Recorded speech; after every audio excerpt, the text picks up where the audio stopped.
I roll the school board on the stage? Please.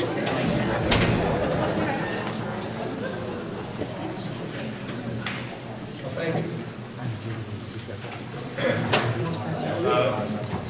Good evening. My name is Bob Roberell. As duly elected moderator, I will be the moderator or chair for this meeting according to RSA 197, Section 20. The assistant moderator this evening is Mr. Richard Eaton of Greenville. I hereby call the deliberative session of the Mascenic Regional School District, also known as SAU 87, to order. Please rise for the Pledge of Allegiance.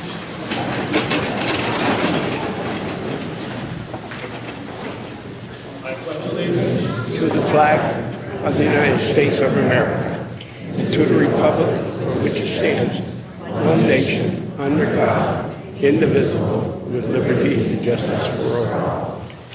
Thank you. Thank you very much for your participation here. This probably equals about the last 5 or 6 years worth of attendance all in one evening. Just a little housekeeping before we get started. There's an exit on the side wall here and in the rear of the auditorium. When you go out the rear of the auditorium, go to the left, even if you came in by the front door. There are also restrooms out the back of the auditorium to your right. You can use either the faculty or the student restrooms. For persons on the stage, there's a door in the back of the stage to the right if there's an emergency. Smoking is not allowed in the school building or on school property. I'd like to have everyone on stage introduce themselves at this time. Don't stand in front of the Rachel Anderson, School Board Chair. I'm Dr. Chris Martin, your superintendent. I'm Elizabeth Gregory, recently married, otherwise known as Elizabeth Baker. I'm Melissa Gray, I'm your curriculum director. Julie Lincoln, vice chair. Tom Falter, member of Lodge. Eric Nielsen, School Board. Kathleen Peel, I'm legal counsel for the school district. Ariana Walsh, School Board Clerk. Thank you very much. Serving on the Advisory Budget Committee were Dan Heath, Sean Talbot, Jesus Cantu, Selena Shaw, Jeff Mahonen, Fred Ford, Superintendent Dr. Martin, Melissa Gray, Elizabeth Baker, Ford Gregory, Julie Lampinen, and Melissa Butts. Supervisors of the checklist this evening are Ms. Diane Blank, Ms. Janice Mueller, Ms. Elaine Borgold for Greenville, for New Ipswich, Ms. Brenda Pellerito, and Ms. Tina Hood is standing in this evening as she worked last night as well. So you need to check in with the supervisor of the checklist for your respective town and get a dot if you want to be able to vote, if we vote on anything this evening. And I want to thank the supervisors for coming in. I also want to thank and acknowledge the help and support of the police and fire departments, the town boards, the election officials, the school officials, all the school staff, teachers, and especially the custodial staff here at the high school for their efforts. Also, I want to thank Mr. David Franz, the audiovisual specialist here this evening, who's also been doing crowd control, and Technology Director Marco Oliveira for his help this evening. Mr. Craig Reynolds for making sure the ballot boxes are out here for us to use tonight, if we need to. And now to the business at hand. Anyone from Greenville or New Ipswich who is a registered voter wishing to participate in today's session must check in with the supervisors of the checklist at the rear of the auditorium. There are no registrations allowed here today.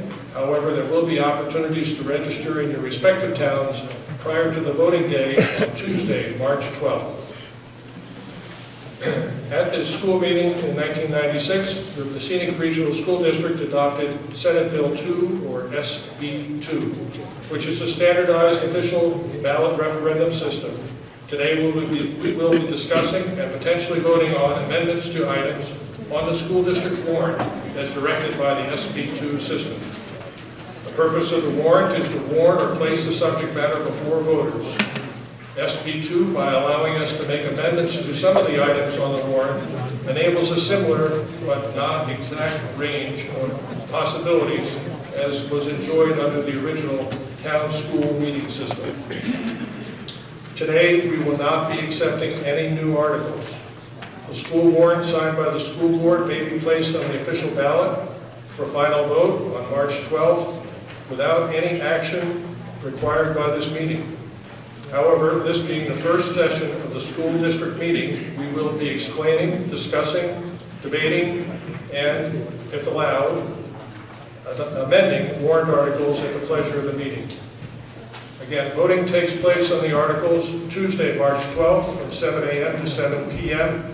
here in Ipswich and from 8 a.m. to 7 p.m. in Greenville, and that's at the lower entrance of the SAU building. Today, we will be using general parliamentary rules to run this meeting, as has been done in prior years. There are copies of the rules of the meeting posted on the walls, and there were also handouts. I believe there's still handouts at the supervisor's table if you'd like to get a copy. And we've been scrolling by here, driving you to distraction as well. These are the same rules we've used for a number of years. Are there any questions about the rules? Yes, sir. Turn on the microphone, please. Switch the microphone on, please. There you go. All right, how's that? That's better. My name is Fred Floreth. I'm from Greenville. And sir, as moderator, I'd like you to please talk a little bit about what is meant by if appropriate under point 2 under parliamentary decorum. And the reason I ask this question is that I attended this meeting last year, and except for the introductions, the board members, I don't believe, said a word. And they are part of our community. They're our duly elected representatives. And I would like to hear what they have to say about the various warrant articles. Dr. Martin was who you called on immediately on every warrant article last year that was addressed. And she did an excellent job at the meeting on January 2nd, which was our budget hearing. And so did her staff. And of course, the materials have been handed out to us tonight. And it's also, I believe, available online. So we've all had opportunities to hear from Dr. Martin, and I understand that they can ask individual questions. And again, we went from 1 to 4 last year. I think that's probably what's going to happen today, and I want to know what you mean by that appropriate, because I would really like to hear what our elected officials have to say. Thank you.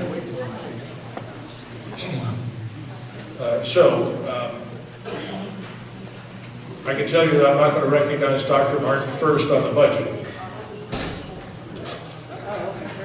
After that, we have a bunch of petition warrant articles, so I'm not going to recognize Dr. Martin on those either. So, to answer your question, if appropriate means for certain articles, nobody gets recognized, like Article 1, and I will be looking to the chair to start off on the budget, and we'll go from there. Marshall Electric from Greenville. Mr. Moderator, I would move that we adopt your proposed rules of the meetings as you have outlined them and are posted. Is there a second? Can I have a name of a second? Can you please repeat that? I didn't hear at all what he said. He said he'd make a motion to accept the rules as outlined on the screen and through the handout. All right, thank you. All those in favor of adopting the rules as they've been scrolling by, say aye. Aye. All those opposed say no. All right, that's a vote in the affirmative. As a reminder, if you've come in and you haven't checked in with the supervisor of the checklist for your respective town, New Ipswich on this side, Greenville on this side, please do so. I encourage all interested school district voters to speak. The microphone has been set up in front. Please line up at the microphone, and when acknowledged by the moderator, begin your discussion. Please state your name and town before speaking on each warrant article so that the school district clerk can properly record the proceedings. Please direct your discussion through the moderator and not to or towards other voters. Non-voters are welcome to observe but are not allowed to vote. Are there any non-voters in the room currently? All right, thank you very much. All right, let us begin. Article 1, elect a new school board member. To choose by ballot, one member of the school board from the town of New Ipswich to serve a term of 3 years. This article is not amendable. Article 2, the 2023-2024 school district operating budget.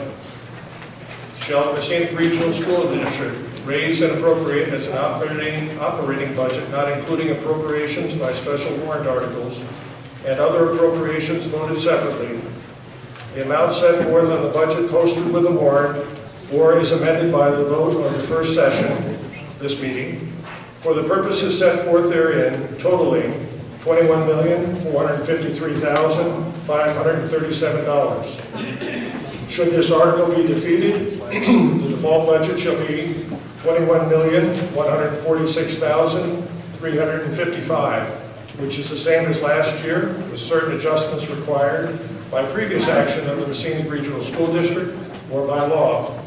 Or, shall the governing body hold one special meeting in accordance with RSA 40, Section 13, subsection 10 and 16, to take up the issue of a revised operating budget only. Majority vote required to pass. The Mascenic Regional School Board unanimously recommends the passage of this article by a vote of 5-0.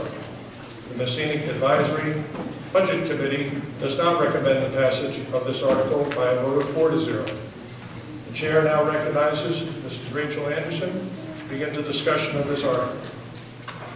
I apologize, looking for some technical difficulties getting the presentation up.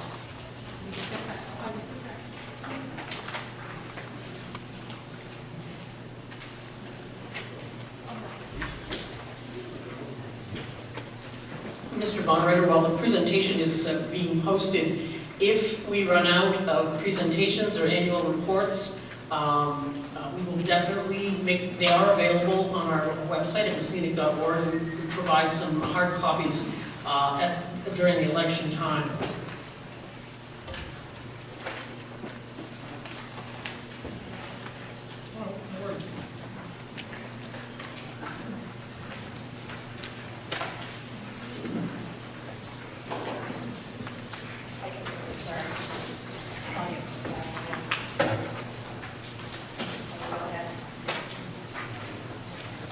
Topic is our enrollment. It's no secret that that is an issue in this district, and there's a lot of conversation about that. As you cannot see, I guess, we've had a decrease of 141 students over the last 5 years. Declining enrollment is a statewide issue and not unique to our district.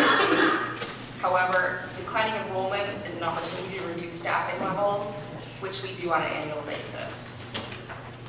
In this current proposed budget, we are making several staffing cuts, which you'll see later in this presentation. The challenge with our declining enrollment is that it is spread over 14 different grade levels. So unless a large number is from a particular grade, it makes it difficult to make cuts in direct proportion of the students that have left. The other challenge is our grade level enrollment is all over the place. With 12th graders, we have 53 students enrolled, but our first graders, we have 86. I also want to address some misinformation out there about our ability to consolidate our schools. In particular, there's a rumor going around about our ability to close Point Middle School. We currently do not have the physical classroom space at the high school. We do not have the physical space at the high school or Pine Ridge Hill Elementary to combine the 3 schools into 2. However, if the overall enrollment rates continue to decline at the current rates, it would be feasible to do so in about 7 to 10 years.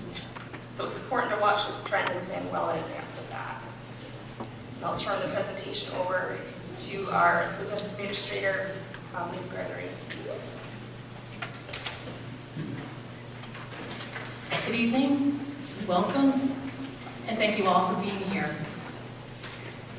Hopefully we'll get the slide up soon, but it looks at cost per pupil. I actually like being assigned this slide because it tells a really good story from Mascenic. This is a metric that's published by the New Hampshire Education Department. In simple terms, it's the amount of money spent on education by a school district divided by the number of students in attendance. There are specifics to the metric. It doesn't include transportation, debt service, capital expenditures, the local food service program, or out-of-district tuition expense. This is to keep, to have sort of an apples-to-apples look across all different districts in New Hampshire. It does include grant money being spent. So for example, in 2023, we had additional grant spending under the ESSER grants. That stands for the Elementary and Secondary School Emergency Relief Funds Act, or COVID money. This totaled $812,000 for 2023, which if you divide that over the number of students in attendance is almost $1,000, $947. So that gets added to the cost per pupil, even though there is a direct funding source for it. So let's look at the slide. Mascenic's cost per pupil is $18,642. It is the lowest in our direct peer group. We are $533 less than Jeffrey Ringe, and their enrollment is 343 more students than us. We are 780 less than Milford, and they have 1,200 plus more students. We are 1,381 less than Wilton Limeboro, 1,681 less than the state average, and we're $6,978 less than Con Valley. Beyond this slide, I was curious what Mascenic looked like statewide with all of this data. I love data. I love how objective it can be and unemotional, and it can tell a good story. There are 163 districts on the report from the New Hampshire Education Department, and their cost per pupils range from $14,000 and change to $41,000 and change. When sorted by smallest to greatest cost per pupil, Mascenic falls at number 30 out of 163 districts. We are in the 18th percentile. Sounds pretty good? Let's keep going. There are a lot of districts on the report that don't operate in elementary, middle, or high school.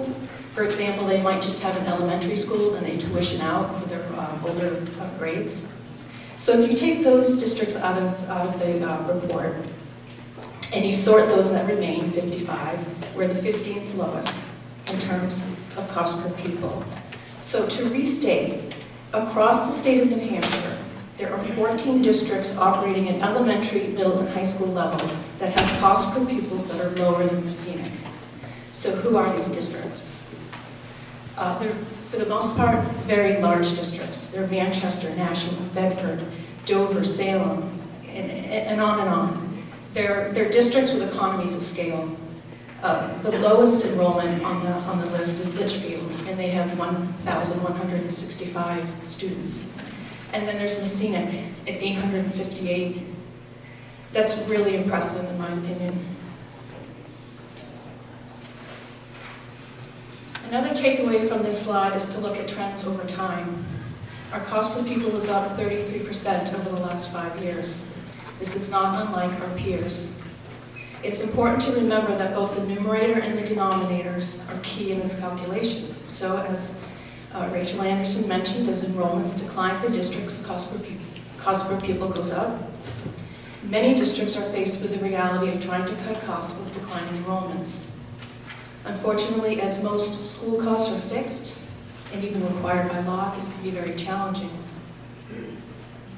I do harken back to the 2010 timeframe when Mascenic was part of a larger SAU with Wilton, Limeboro, and Mason. I wasn't around at the time, and I am unaware of the political landscape at that time. But obviously, when the decision was made by various towns to break apart, this added a tremendous amount of fixed cost to each new district. Mascenic doesn't enjoy the autonomy of being a smaller district with local control. And there is a price tag for this economy, for this autonomy, should I say.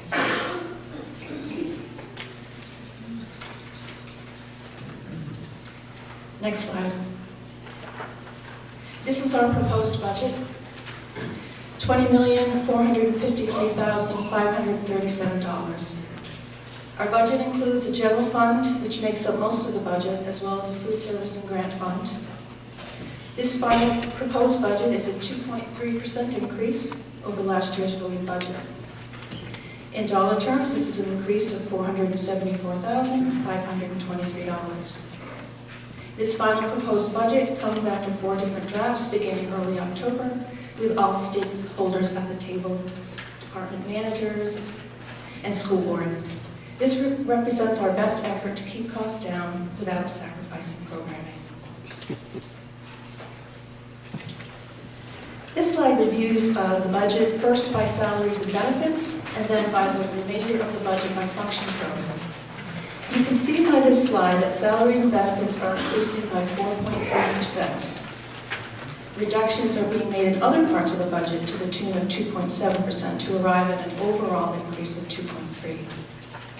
Please note that in the 1100 category, which indicates a 35.9% decline, is mainly due to one-time expenditures in this year, 2024, for the rollout of a new curriculum that we don't have in next year's budget.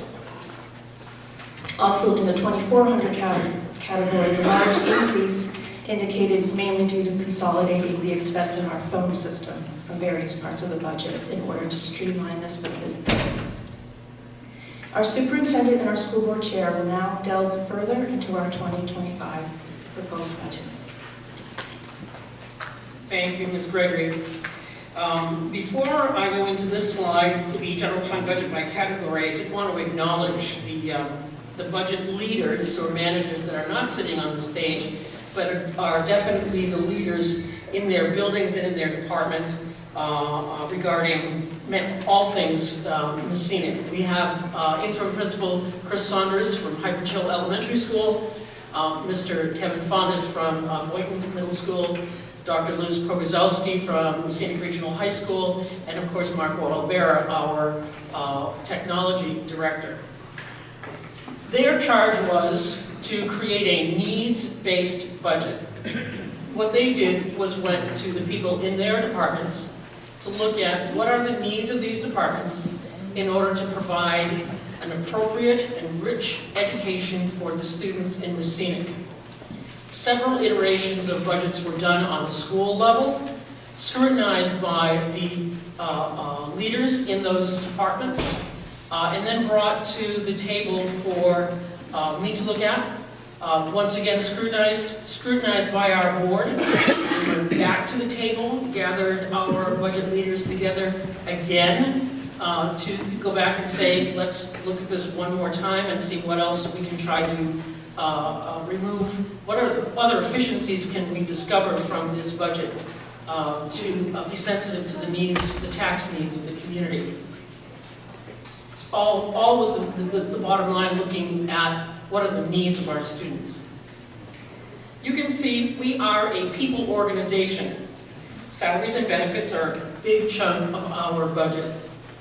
Our people are our greatest asset.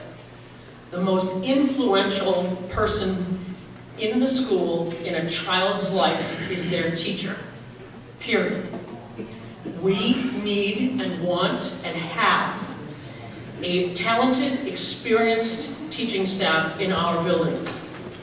They cannot function without leadership on the school level. I'm proud to say that at this point in time, I'm thrilled with our leaders on the school level.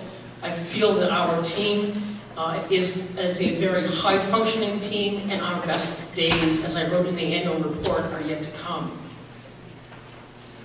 This is not an accident.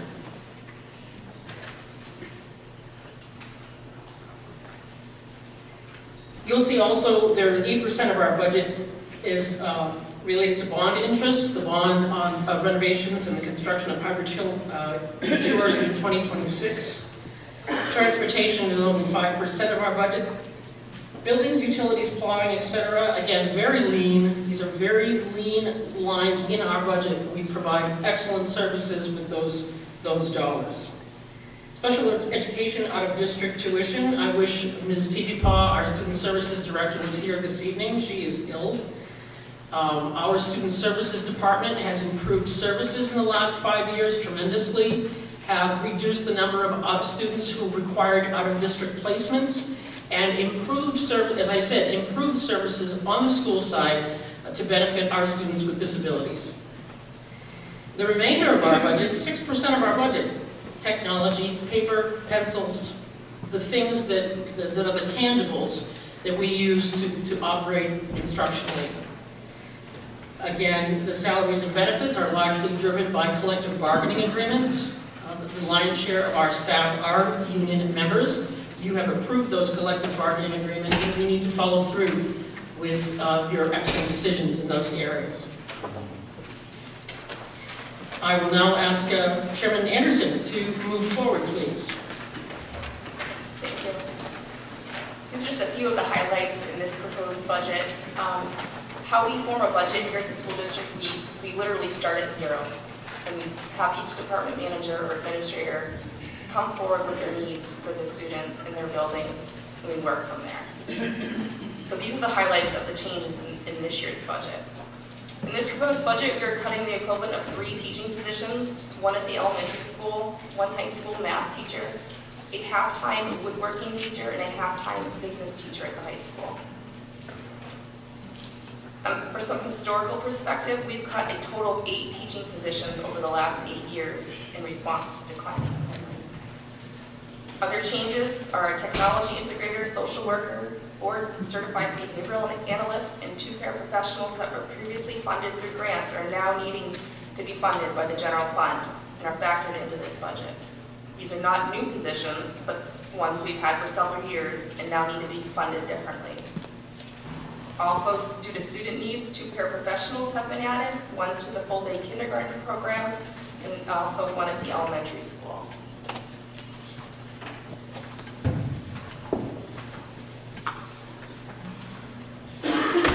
Some additional changes. Increases in salary and benefits are included in this proposed budget.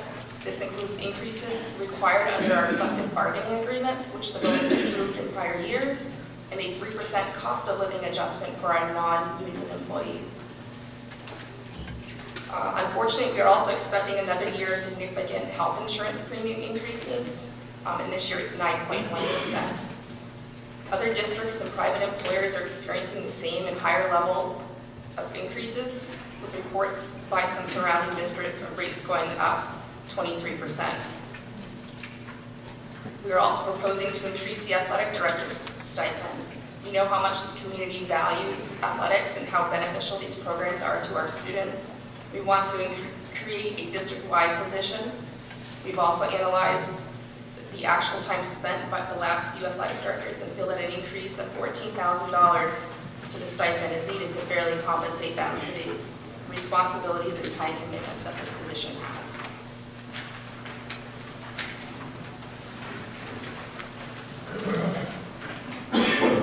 Other miscellaneous reductions in this year's budget are a decrease in the bond interest for the elementary school by an amount of $80,000.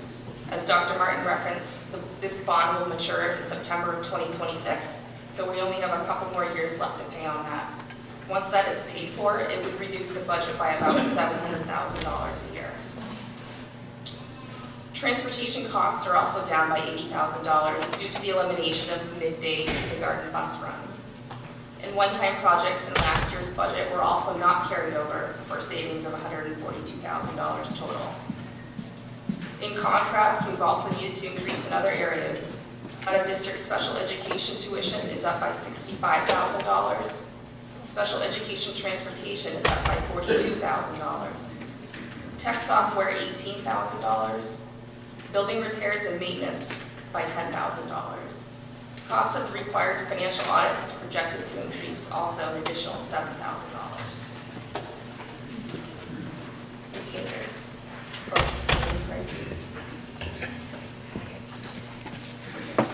So how do we fund our schools?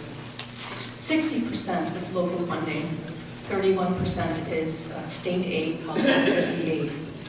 The remainder is other small funding sources, other state aid, federal aid, local revenues, and our own fund balance remaining from the year prior. There are two dynamics at play with our revenues.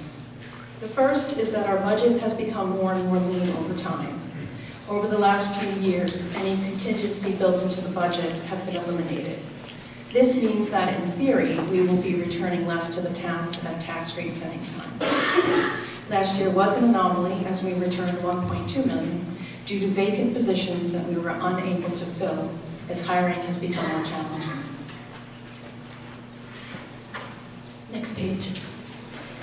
The second dynamic with respect to revenues is declining adequacy aid. We have lost $1.2 million in state aid since 2021. As I mentioned earlier, this budget includes adequacy aid, which for fiscal 25 is $4,182 per student. Compare this against the earlier discussion of cost per pupil of $18,642, and you can see the delta, and that's local funding. Overall, a leaner budget and less adequacy aid means more pressure on local funding. This is a detailed look at our projected revenues for next year. Our revenues don't really change too much year over year. We did get one-time additional aid this year for rolling out a full-day kindergarten program. That doesn't carry forward to next year.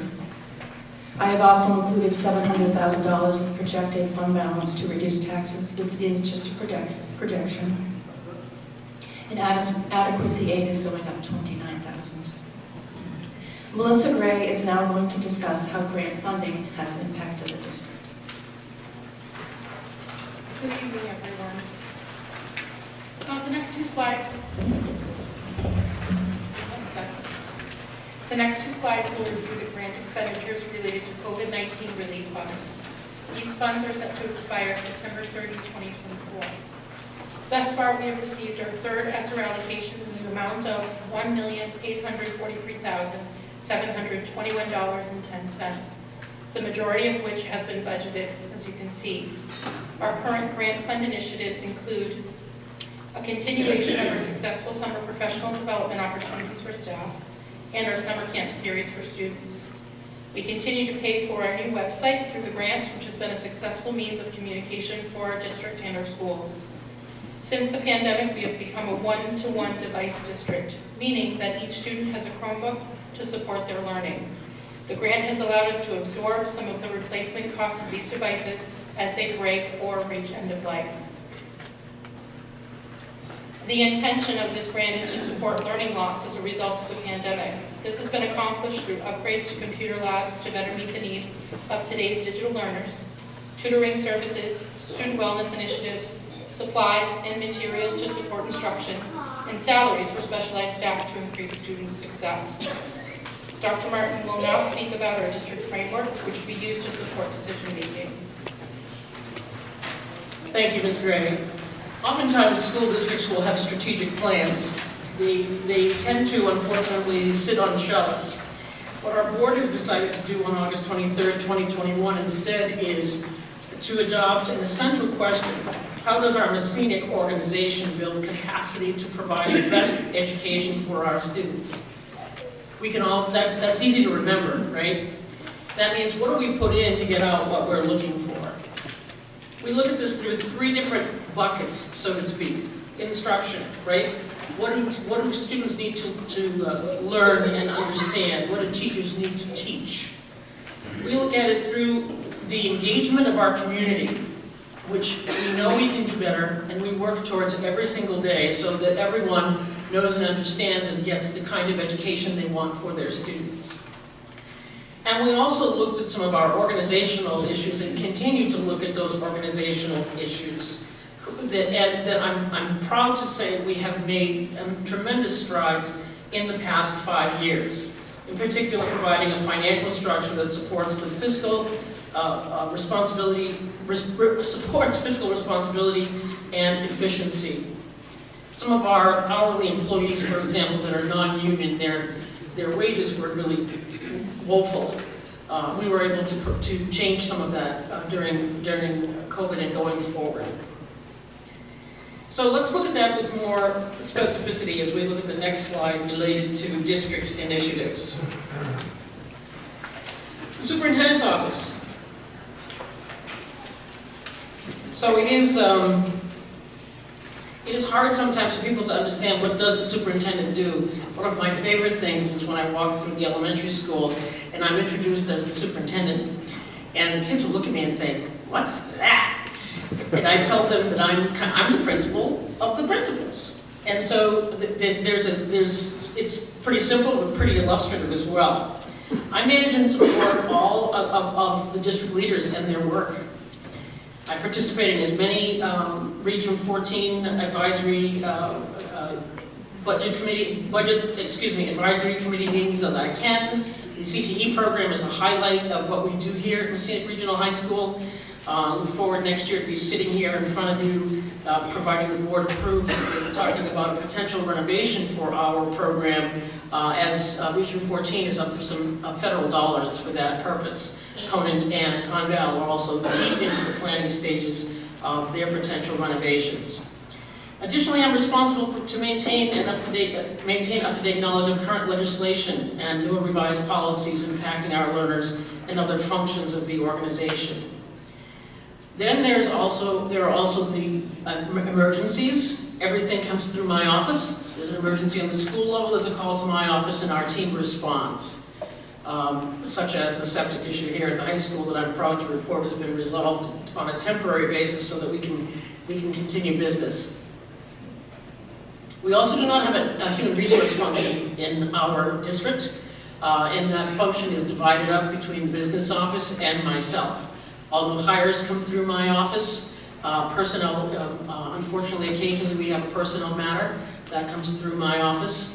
These are all very time-consuming activities. And then, of course, occasionally I have a chance to do something like put on a Santa suit and wave to the kids at Highwood Hill as they're heading off to their December vacation. Hey, who's talking? The business office has had the responsibility of navigating the new and intricate and complex reporting platform of the New Hampshire retirement system for new hires, terminations, and monthly payments.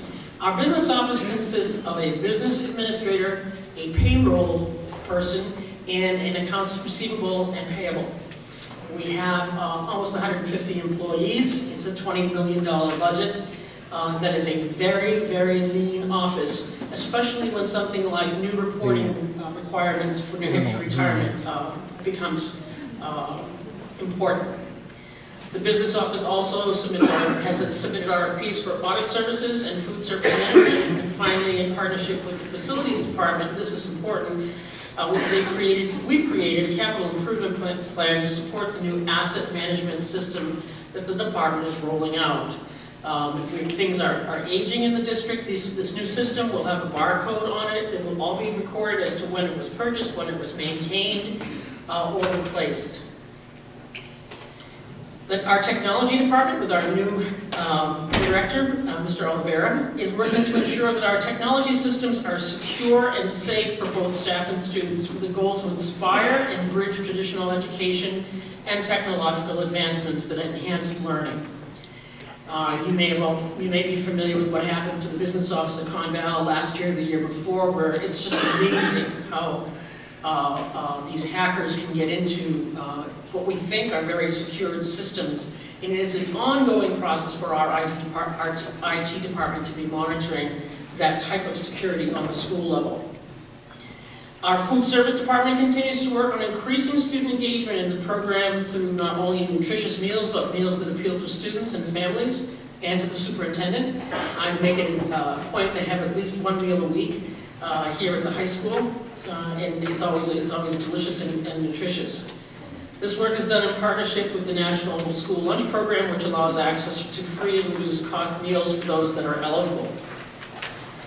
Student services, the Student Services Office services students with disabilities, homeless students, as well as students with English as a second language. The Student Services Office implements high-quality in-district programs through research-based programming. Additionally, our Student Services Director has built the capacity of school staff to provide professional development on inclusion. What inclusion is is when students with disabilities can be with their typical peers, right? One of my favorite stories about working with students with disabilities was I was a young music teacher, and a young Down syndrome boy said to me one day, "You know what, Dr. Martin, I just want to be like the other guys." And when we include those students with their typical peers, they have more of an opportunity to be just like the other guys. The board-certified behavioral analyst that we have brought on board has done a number of professional development activities for our staff to improve their work with students with disabilities. Finally, the team has engaged in the creation of a gifted and talented handbook, which is required by the state of New Hampshire. Our curriculum office continues to support the efforts of school leaders to build strong instructional programs through the use of high-quality programming and staff development, all in an effort to support students as they reach their highest potential. If you listen in or come to our academic meetings, you'll know that Ms. Gray has an awful lot to say. That's because the meat of the work that we do is we teach. We teach and they learn.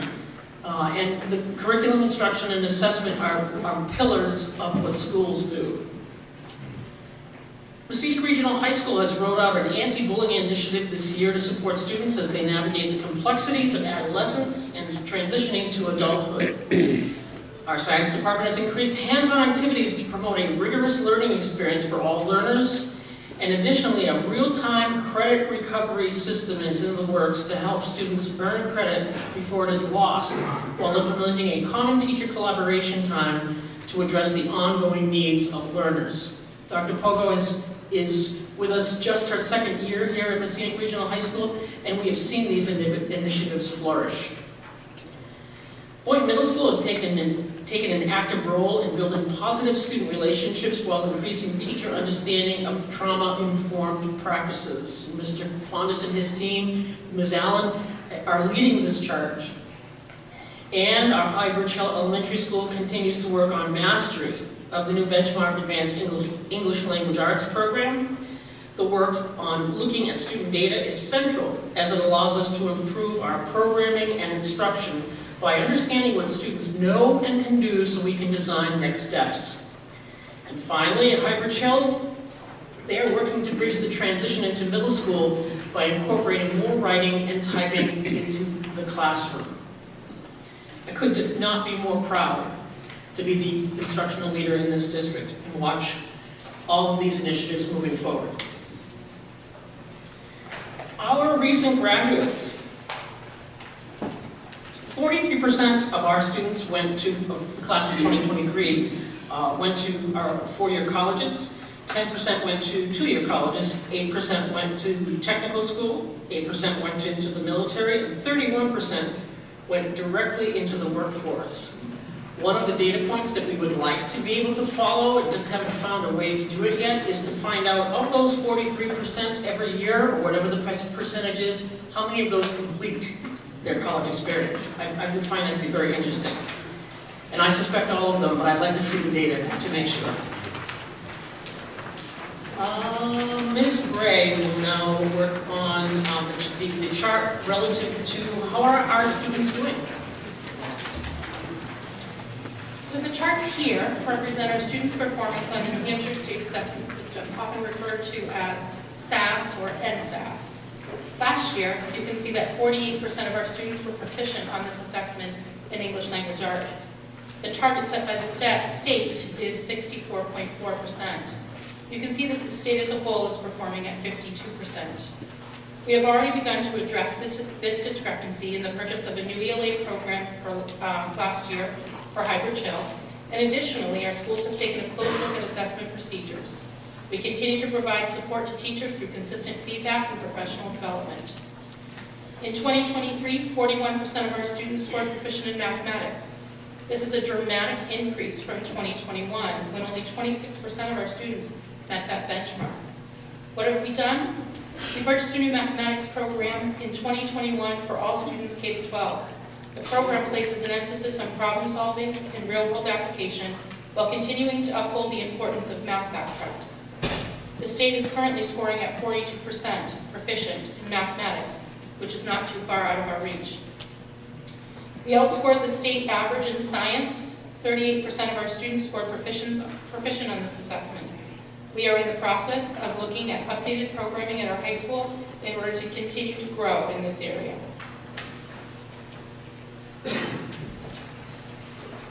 Of course, none of this would be possible without our amazing students and our phenomenal staff. When we look at how we are doing in comparison to the state, we are not doing too badly. State teacher salaries come in at about $64,000. Our average for 2023 was about $58,000. Mascenic outperforms the state significantly when it comes to teacher certification and experience. Our staff consists of teachers who have many years of experience teaching the subjects in which they teach. In fact, we have 94% of our classes taught by subject certified experts.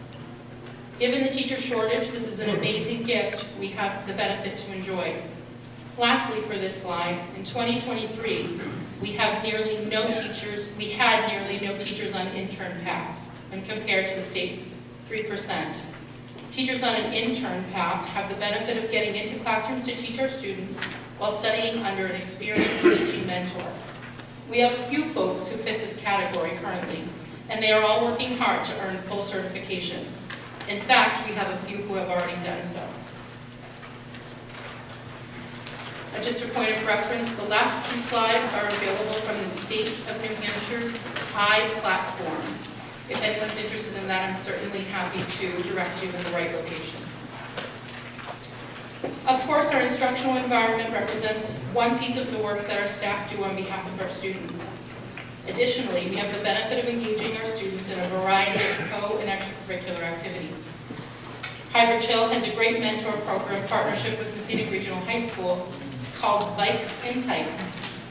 Our Vikings take the short walk over to work with students at Highbridge to build connections to support their success in school.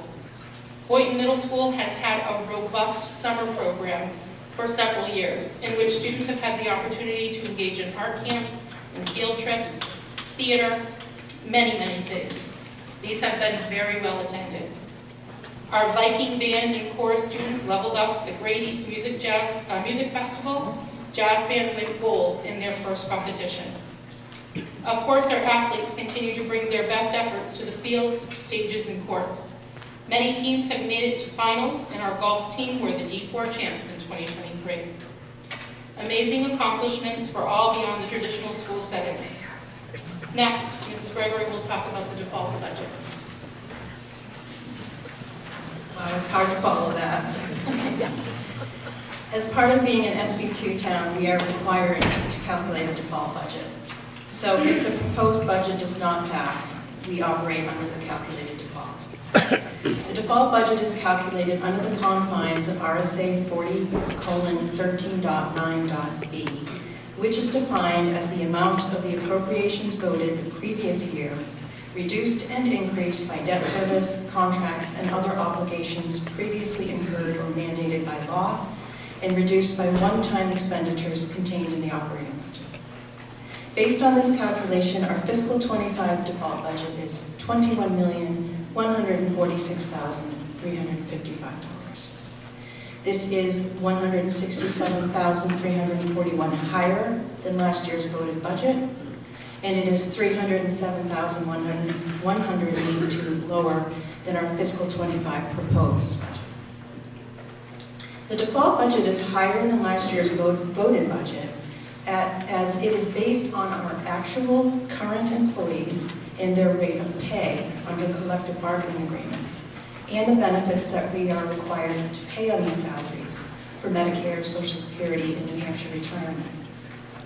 It also includes a 9.1% rate increase for our health insurance, as again, we are required to provide this benefit under collective bargaining agreements.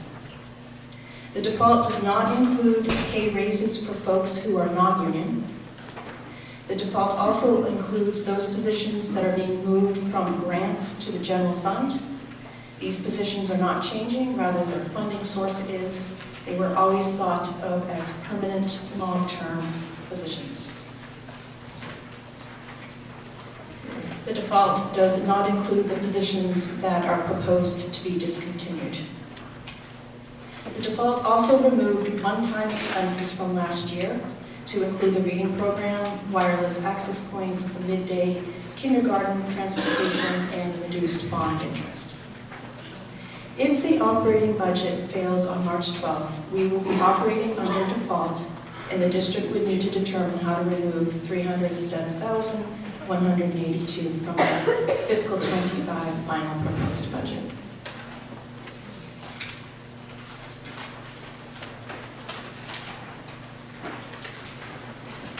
This chart shows the tax rates for the towns of Greenville and New Ipswich over the last 5 years. Greenville did go through a town-wide reassessment this year, which is why the rates dipped in 2023. Next slide. And this slide shows the estimated price tag of the proposed increase in the operating budget over the prior year and for the capital reserve warrant article. For a $300,000 home, if both warrant articles were to pass, this increase would have a cost of $182 for New Ipswich and $227 for Greenville. For New Ipswich, this is about $15 a month, and Greenville approximately $19 a month. Please note that the way the capital reserve warrant article works is that it only gets funded if the district ends the year with sufficient funds. So, for example, if we were to end this year with only $100,000, we would not be able to fund the $150,000 maintenance capital reserve. That is why the standard Department of Revenue language indicates no amount to be raised from taxation, which can be confusing language.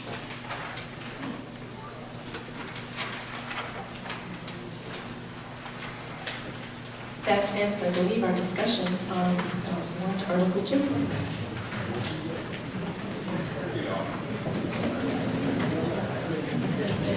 Was there any discussion? Yes, sir. Oh, Dutch, how are you? Richard Stockton. What town? Turn the microphone on, please. Is that better? That's better. Okay. I just need to make a comment. There was a lot of discussion, and one thing that really troubled me, and I don't know if it sunk in anybody else, but I'm just going to use my high school education to give Dr. Barton a lesson. The most influential people in a child's life is not a teacher, it is their parents.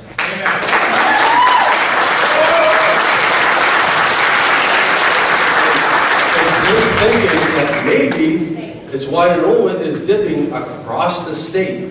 It's all, so again, the most influential in a child's life is a parent. And once again, Dr. Martin, I seek your resignation.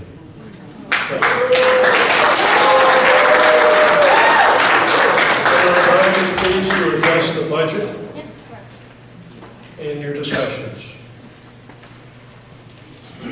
Yes, sir. Betty Hoiskin, New Ipswich. Thank you. I'd like to introduce an amendment to Article 2, which, if adopted, would decrease the proposed operating budget by $1 million. I believe such a decrease is warranted because Mascenic is on an unsustainable path. Mascenic's path is unsustainable because, as has been already noted, budgets continue to rise while student enrollment has fallen and is unlikely to increase or recover anytime soon.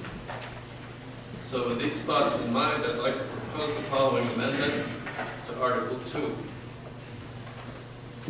I move that Article 2 be amended by reducing the proposed operating budget figure to $20,453,537. You have a second for that? The second is Bill Andrews, New Ipswich. I need your signature on the amendment. And I need the seconder to also.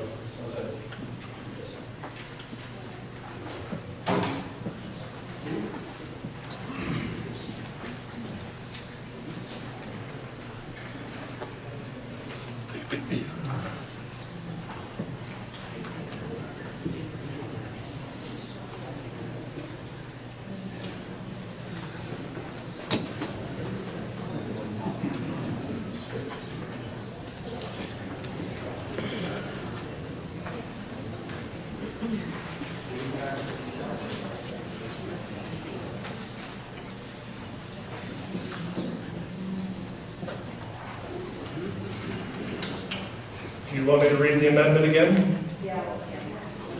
All right.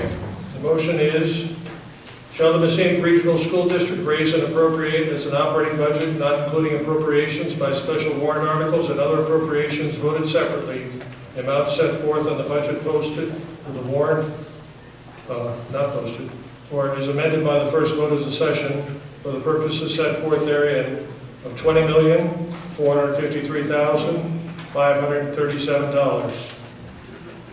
Should this article be defeated, the default budget shall be $21,146,355, which is the same as last year, with certain adjustments required by the previous action of the Mascenic Regional School District, or by law, or the governing body may hold one special meeting in accordance with RSA 40:30, 40:13, sections 10 and 16, to take up the issue of a revised operating budget only.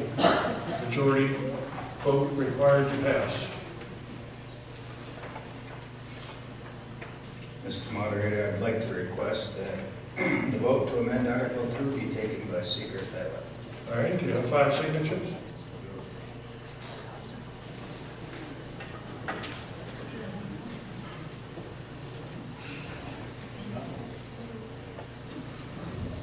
Is there discussion on the amendment?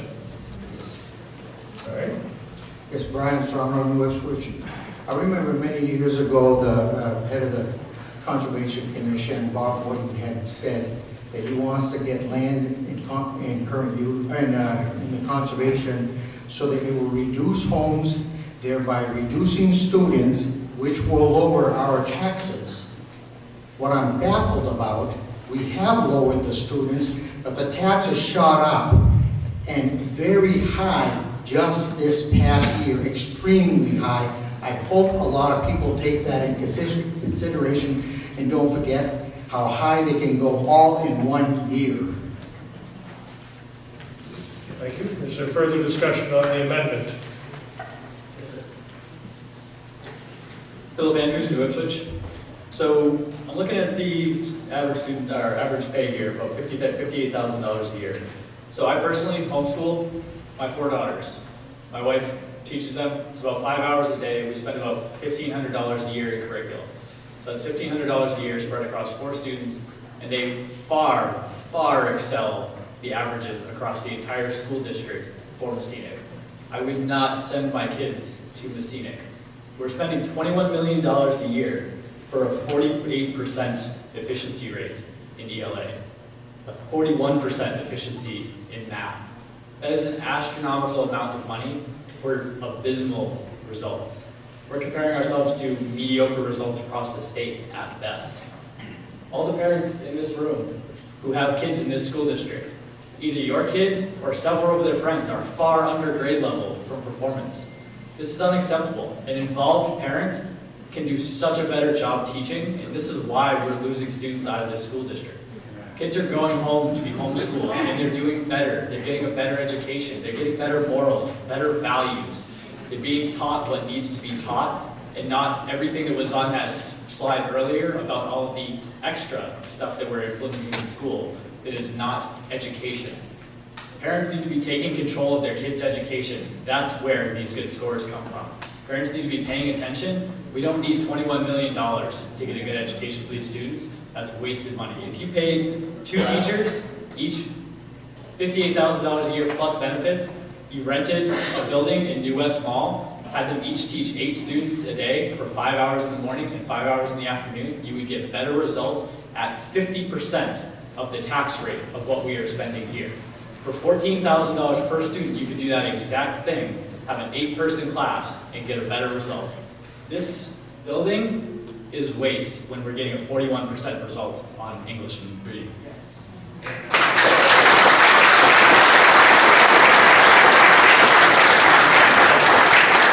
Is there further discussion on the amendment?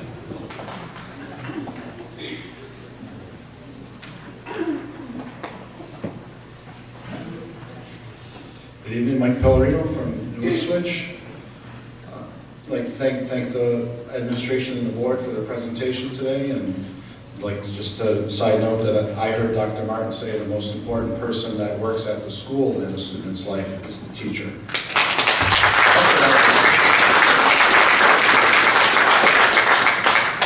I believe I heard that correctly. I stand in opposition of this amendment. I do not think it's responsible for supporting our students' education and supporting our community and helping our community grow. I think it's the easy way out. I think this community has often, cut, lower my taxes. What are we doing about the revenue? What are we doing about bringing businesses into town? What is each individual parent doing to help support their students' education to further their own family portfolio? It's not just about cuts, and it's not just about chalkboards and pieces of chalk. The world has changed, and our students deserve a high level of education, and I believe this amendment should be defeated so we can support our children properly. Thank you.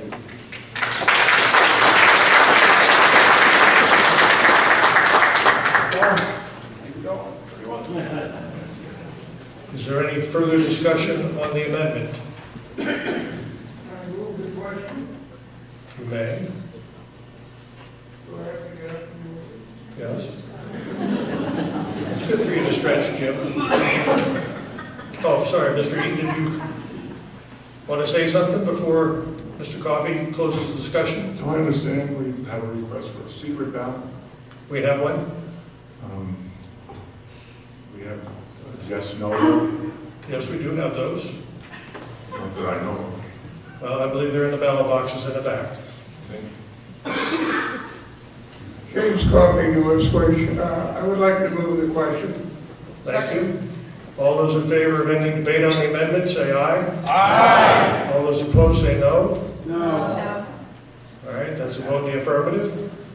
All right, so at this time, we will conduct a vote. I need to do a little bit of organizing so we can get ready for that. What you'll need to do is check in with the supervisors of the checklist, and you will be issued a yes/no piece of paper.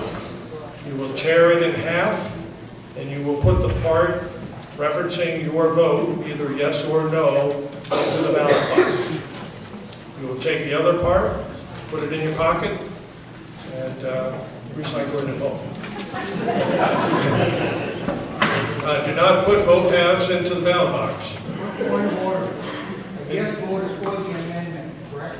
We are voting on the amendment, that is correct, to lower the budget to $20 million, $453,537. All right?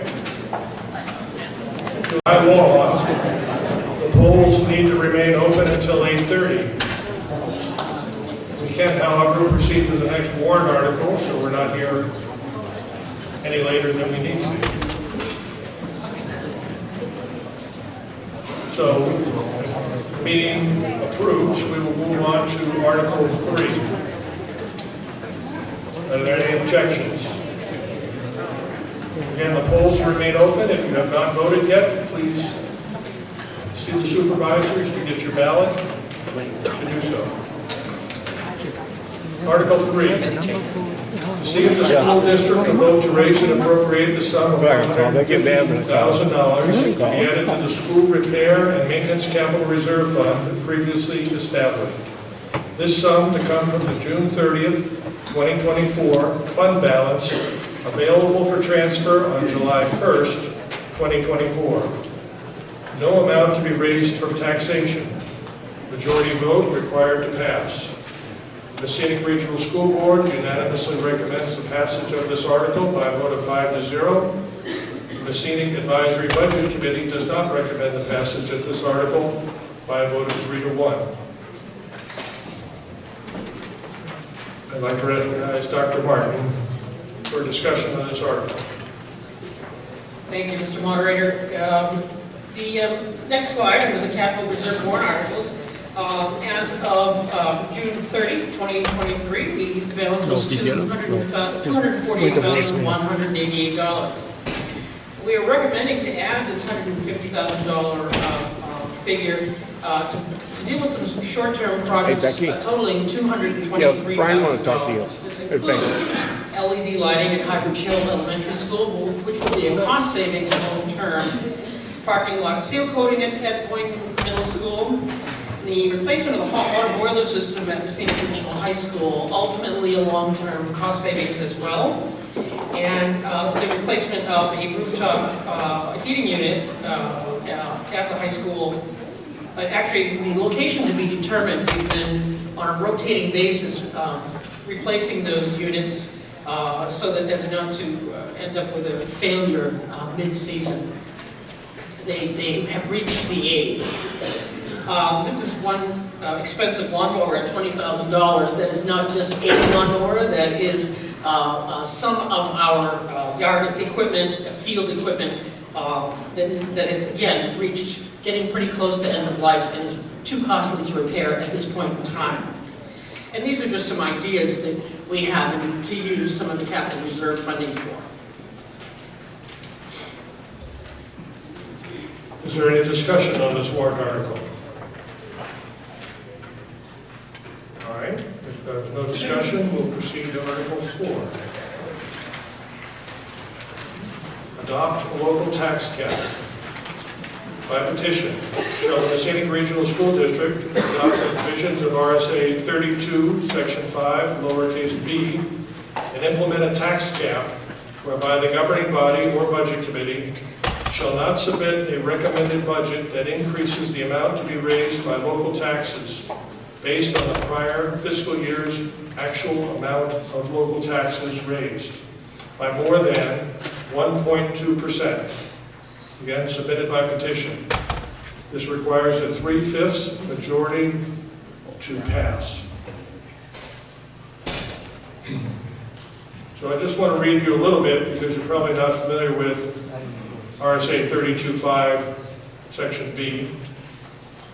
And it says, in a district or town that has adopted this section, the estimated amount of local taxes to be raised for the fiscal year is shown on the budget certified by the governing body or the budget committee and posted with a warrant. Don't be negative. Shall not exceed the local taxes raised for the prior year, is shown on the same budget and adjusted as paragraph 1A by more than the authorized amount.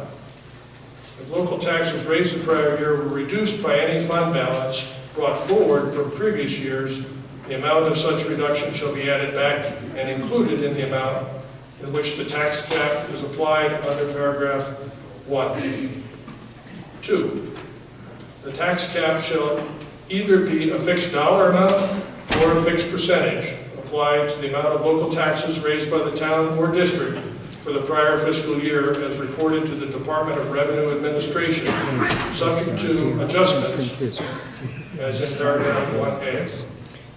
3. The legislative body may override the cap by the usual procedures applicable to annual meetings and deliberative sessions of the legislative body. The provisions of this section shall not limit the legislative body's authority to increase or decrease the amount of any appropriation or the total amount of appropriations. So the cap is what gets presented to you, but in this session, if people choose to raise or lower that amount, that's up to the will of the people. Is there any discussion on this article?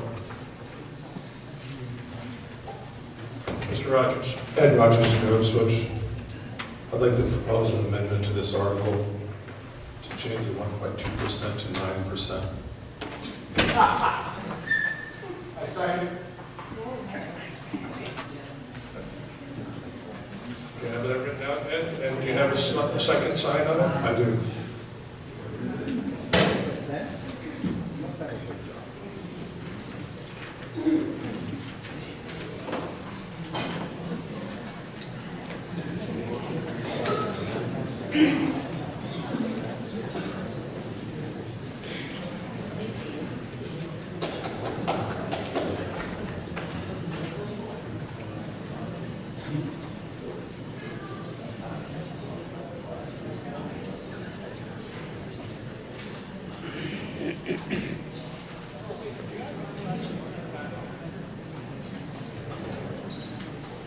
Shall we adopt the provisions of RSA 32.5, section lowercase b, and implement a tax cap where the governing body shall not submit a recommended budget that increases the amount to be raised by taxes based on the prior year's fiscal actual amount of taxes raised by more than 9%.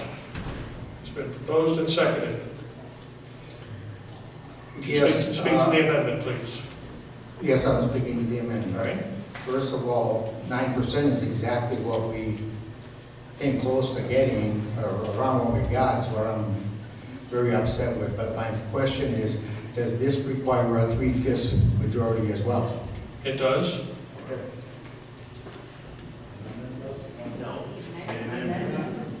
Does the amendment require 3/5? I'm No. asking if Mr. Rogers' amendment requires a 3/5 majority. No, it just requires a simple majority here of the people. So if we go down, it requires a 3/5, but if we shoot way up, it requires a simple majority? When it goes to the vote of the people, it will require a 3/5 majority in March. Oh, it's at the ballot in March, That's not correct. here. Yeah, I'm sorry, I got that. that's not a problem. Is there further discussion on this? Ed Rogers again. If I could explain my reasoning behind the 9%. As we saw in the presentation, we have one of our major expenses in this district is benefits. And we saw on the presentation this evening that premiums have gone up 9.1% this year.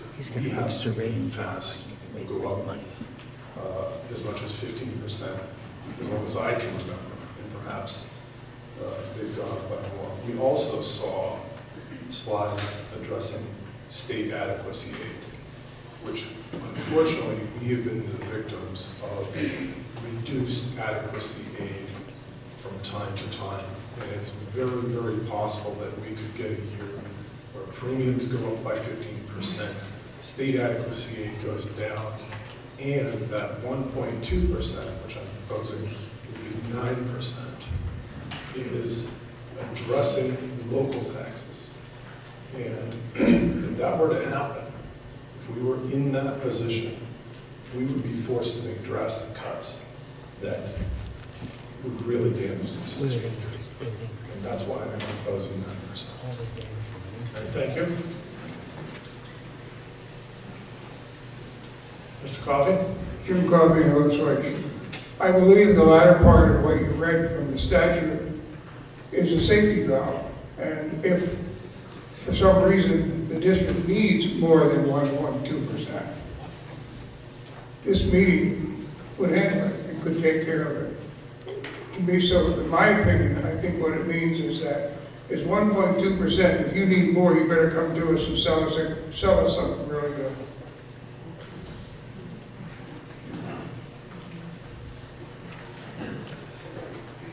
Fred Flores from Greenville.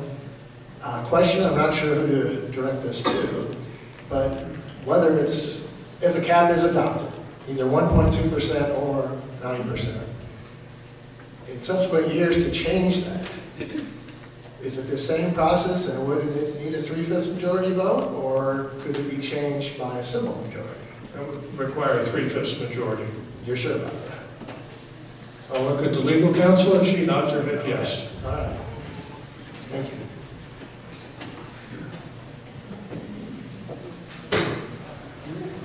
Mr. Andrews? Bill Andrews, Nova Scotia. So to the point about benefits increasing 9%, 15%, et cetera, part of that damage to the town, part of the penalty of those benefits, if I recall several years ago in New Ipswich, after Obamacare had been passed, the town was effectively held hostage and encouraged to add benefits to part-time positions within the school district, which at the time totaled $350,000 a year. I'm sure now that's probably more like $600,000 a year. For teachers' aides that were in the neighborhood of 12 hours a week, which legally we were not required to provide benefits for that level of staffing. However, the pamphlets and the mailings and all the posters that went out to everybody in this town and in Greenville stated that we would be in violation of the law if we didn't pass it. So people passed it out of fear and being basically held hostage that we were going to get sued if we did not pass that. So that's contributing to a lot of this. That contributed, like I said, if I had to estimate, that was, I don't know, 8 years ago, 9 years ago, 10 years ago, something like that. That was $350,000 net. That's got to be over $600,000 now for those benefits. So this is of our own making. That 9%, 15% is of our own making. Like, we voted for this because we were held hostage, and now we're stuck with it, and now we're saying that 1.2 isn't enough. Well, maybe we should remove those benefits and drop that back down if we need to stay under that 1.2% in the future. Mr. Vaughn, may I speak? Yes. I just want to clarify the incorrect information that was just stated. The district does not pay benefits to someone who's working 10 or 15 hours a week. The minimum is they have to be a 0.8 equivalent. So that's 32 hours? Correct.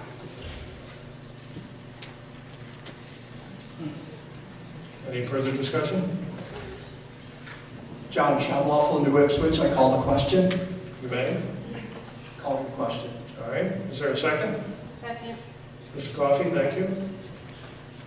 All right, we're going to vote on the amendment that Ed proposed to have a 9% cap instead of a 1.2% cap. All those in favor say aye. Aye. All those opposed say no. No. We should have you guys play basketball game cheering. Would everybody who's in favor please stand? Hey, Brian. All right, Cindy, count the middle section.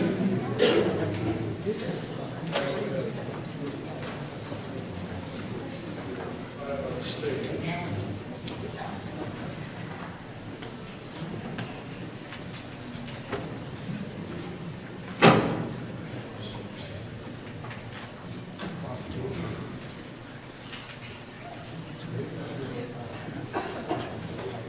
Middle is 26. Middle section. Thank you. Cindy, do the first section. Okay, first section. Are you up? No. Just talk to me. I'm talking.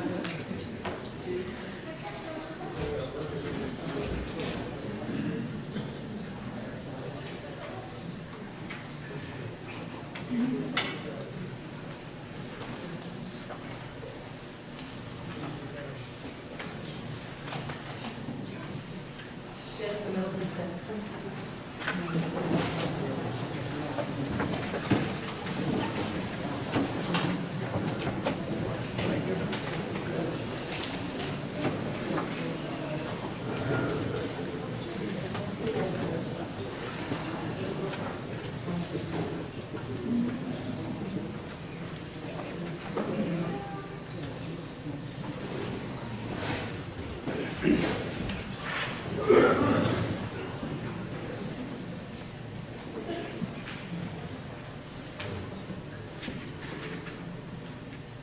All right. All of those opposed, please stand.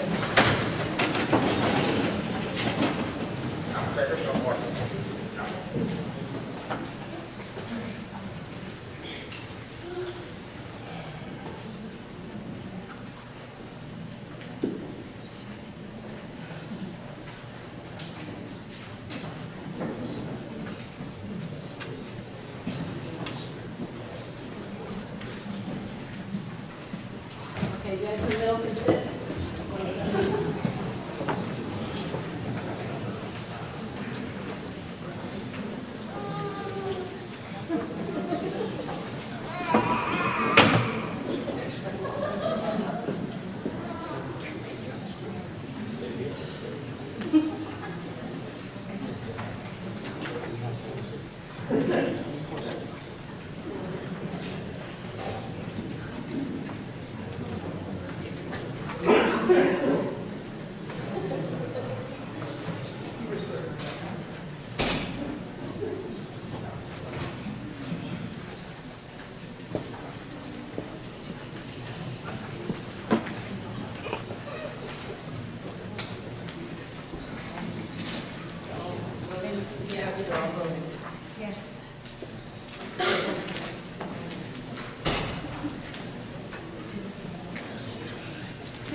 On Sorry, you said 69? 69.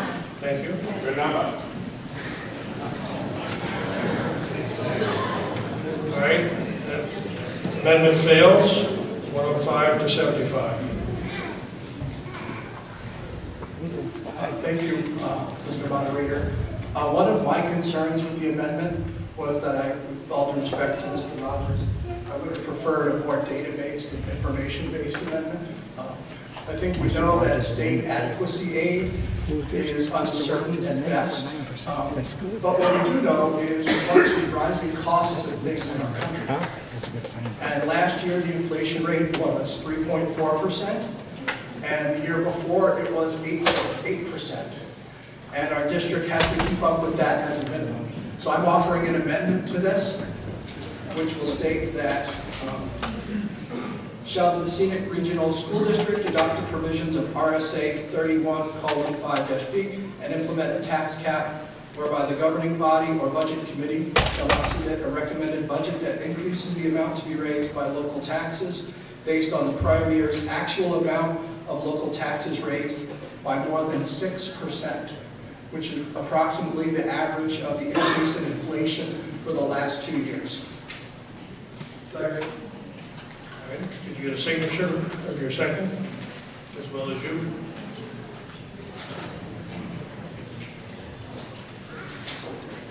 It's just another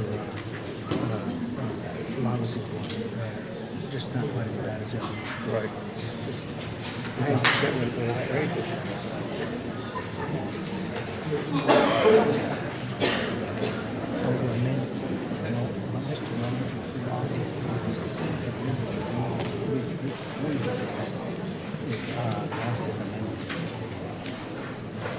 Right. They're trying for 6%. Right. Which is just as bad. What was it? Would you like me to read the article?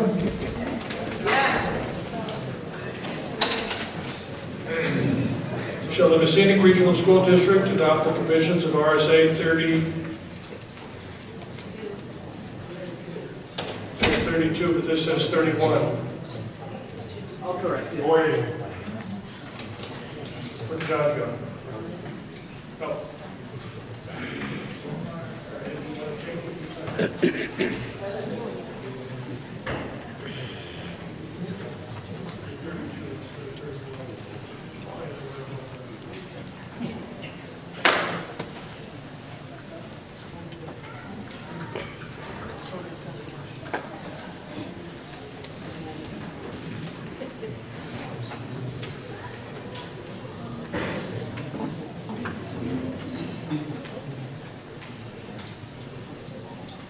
Shall the Mascenic Regional School District adopt the provisions of RSA 32, Section 5, lowercase b, and implement a tax cap whereby the governing body or budget committee shall not submit a recommended budget that increases the amount to be raised by local taxes based on the prior year's actual amount of local taxes raised by more than 6%. Hello. 3/5 majority required to pass at the polls in March. Is there discussion on this article? Fred Flores, Greenville. I rise to oppose the proposed amendment to warrant Article 4. If you're for a local tax cap of 1.2%, then obviously you should oppose this amendment. But if you are against the tax cap in general, in principle, you should also oppose the amendment. If this amendment passes with its more reasonable 6% rate, then you, this body, will have increased the chances of the voters approving a tax cap. If any tax cap is approved, that's a precedent for the future. This could be the camel's nose under the tent, or the first step on a slippery slope, or whatever metaphor you want to use. The school district, you, the taxpayers, may be fighting year after year efforts to lower the tax cap from 6%. I trust the voters in New Ipswich and Greenville to make the correct decision as to the establishment of a 1.2% tax cap. I urge a no vote on the amendment. Thank you. Marlene Damery, New Ipswich. I'd like to speak to some research that I've done. I am an educator, And I firmly believe that every child deserves an exceptional education that empowers them for future success in college, career, and life. In order to achieve this, we must prioritize highly qualified educators and provide them with the necessary resources to create student-centered learning environment. Unfortunately, tax caps often fail to consider those unavoidable costs and expenses, such as the utilities, the transportation, and that's out of our control. Research has indicated that these limitations on tax revenue actually lead to a decrease in services. That's what we provide. We provide services, rather than promoting efficiency. Despite our best efforts, the current budget constraints compel us to make difficult decisions regarding areas of such as programming, staffing, and extracurricular activities. So there is going to be very tough choices here, and it's not about the utilities. We're going to have to make tough choices. And further, I'd like to say that tax caps exacerbate the existing disparities between communities. Wealthier communities with broader tax bases are more equipped to handle this type of tax cap, while those with fewer resources, such as our community, are left struggling to fulfill our educational mandate. This inequality undermines the goal of providing equal opportunities for all students, regardless of their zip code. So I suggest not to adopt a local tax cap, but I hope that we have a better understanding of it. Thank you.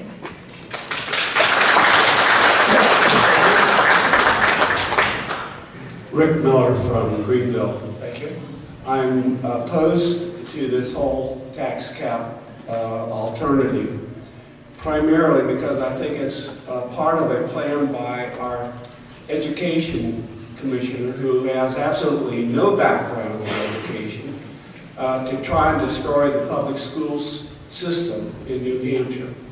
And as long as he can keep taking money away from the schools, that's what he wants, because the schools will become smaller and smaller populated and will become even more expensive. I object to this whole tax cap. Thank you. Is there further discussion on the amendment? Mike Pellerino, New Ipswich. I agree with the previous speaker that this is part of an effort to destroy public education. Many of these petition articles tonight and the amendment on Article 2, I believe, has those motivations. And a simple example of that is last night in this very room, the New Ipswich had their town deliberative session, and the town voted against and amended a petition article that would have made our benefits less attractive to employees, would have constrained the select board of their duties that we elect them to. And here we have petition articles tonight that people are supporting that do that exact same thing to the school board. So I find that hypocritical, so that leads me to think there's other motivations. And that's why I oppose this petition warrant article, but I support these amendments to make this article less impactful to the sacred obligation we have for public education in the United States of America. Thank you. Is there further discussion on the amendment? Hi, Tim Somro, New Ipswich. I like fiscal responsibility, and I think that this warrant article and the amendment is a way to drive good value for the dollar.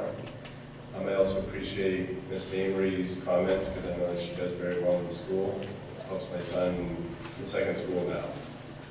But I also want to key on Mr. Coffey's comment that there's an escape clause in this RSA 32.5B, so that if there are unexpected circumstances, there's a way for us to allocate money to kids. I'm struggling with one thing and I need help. I want to turn to my elected school board members for help. This adequacy thing, could somebody help just give a simple definition of that so that I can help make an informed decision? Because it sounds like adequacy money, whatever that is variable, and I'd like to use that to understand what's going on. Mr. Moderator, may I? Sure. So When we're referring to state adequacy, it is the dollar amount that the state gives us per student. And right now, it's about $4,100 per student. That number has varied year to year. I believe there's efforts in the legislature right now to increase that, but it has not passed. Okay, so in more common terms, it would just be tax dollars from the state for kids per kid. It's a portion of what the state contributes to the local education. Okay. There are other factors involved in that as well. Got it, thank you. You're welcome.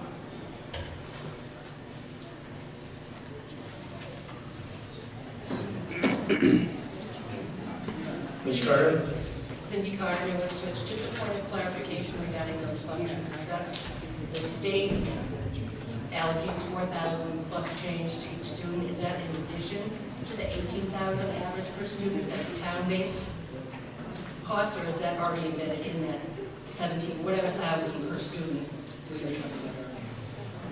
The cost of the education per student on the forms was $14,000, $15,000, $16,000. 18,000. So is it 18,000 including that state fund, or is the 18,000 plus 4,000, meaning that it's 22,000 per student? So the chart you're referencing to is the cost to educate each student in our district. Okay. The state contributes, with adequacy age, just a portion of what the state provides. It's $4,100 per student. There's other factors involved, such as special education. I don't know if SWEPT is still developing. Because Gregory could probably elaborate more on that than I could. Basically, the state gives, it's $3,700 this year, but for next year's budget, it's $4,182. So the state gives $4,182 to each regular ed student. Is that included in that $18,000 average? Yes, because the 18 is just expenditures. Okay, that's all I wanted to know. Does anybody else want to speak on the question before Mike speaks?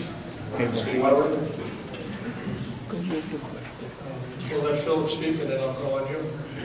Just to clarify the last point of the $18,000 a year, that's the way the state calculates cost per student to normalize across districts, if I'm not mistaken. Is that correct? Yeah, that's correct, yes. Basically, at the end of the year, when you close out the year, you do a very complex report called the DOE 25, which takes all of your expenditures from the prior year into a 25-page spreadsheet, which is why they call it the DOE 25, and it calculates a cost per pupil. Okay. Now, to all of our voters here in town, that number is actually $24,500, give or take, in real terms to the town of New Ipswich, because that number that is provided by the state calculations excludes a whole bunch of other things to try to normalize across districts. Is that correct?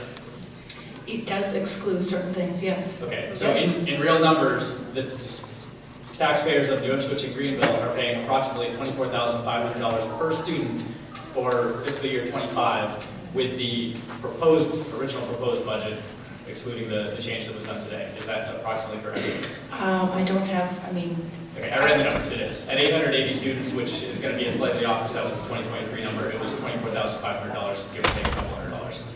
So that means, again, for me, a father of 4 who homeschools, that is nearly $100,000 per year to educate my 4 homeschooled kids that we do at home with one parent, 5 hours a day, $1,500 a year worth of supplies, just for everybody's reference.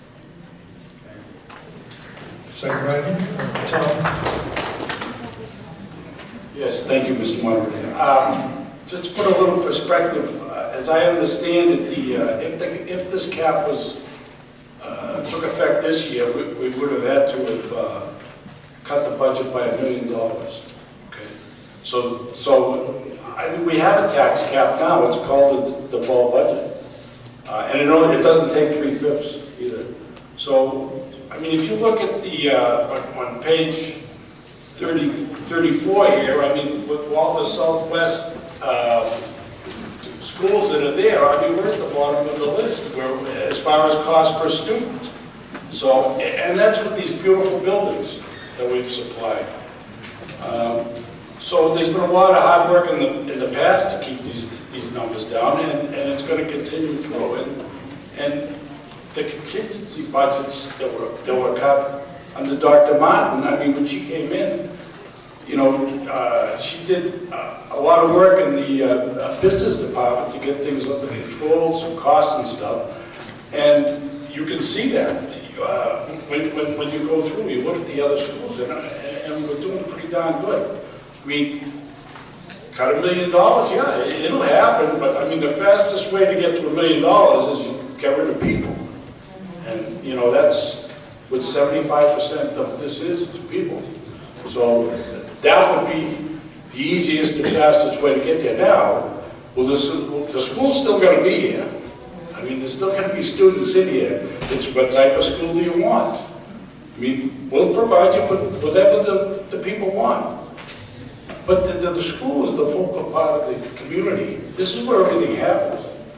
And I understand the people that don't have people in school, students, you know, they want to cut their tax bill. I'd love to have a tax cap that's reasonable. I pay taxes just like the rest of you. You know, what is the school going to look like this year? Less than $1 million. That's the best way to put it. I mean, and there's going to be kids coming to the door, and we can't refuse anybody that shows up, and they can show up any time of the year they want. And now we're providing services to the charter schools as well. I never thought that full-time kindergarten was going to pass last year. The community wanted it. I mean, you're asking more and more of the schools. That's the cost. Not me. No, I understand it's not everybody, but there are people. And there are people that need services. Believe it or not, some of our children they're in pretty rough shape in this community. Thank you. Yes, I'd like to move the question. All right. Is there a second? Betty, thank you. All right. All those in favor of the amendment to make the tax cap 6%, say aye. Aye. All those opposed, say no. No. Please use a reasonable voice when you vote. All those in favor, please stand.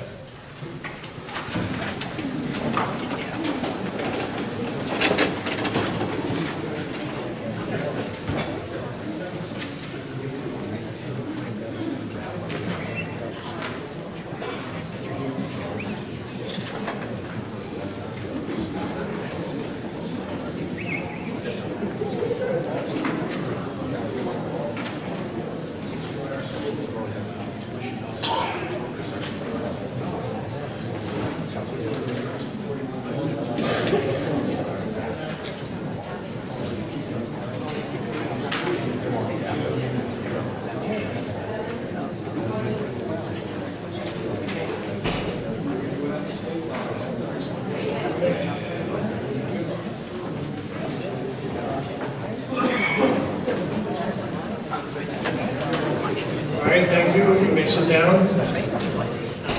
All those opposed, please stand.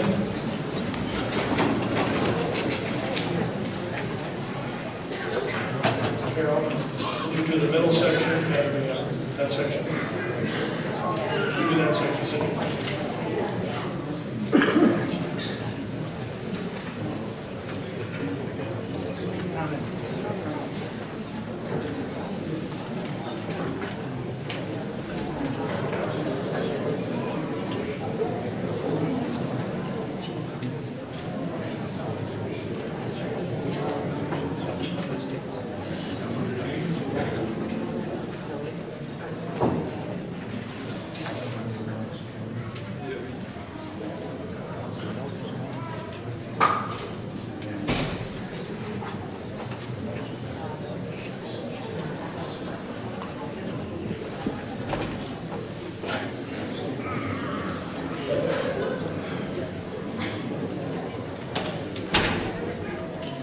Middle section, basic down.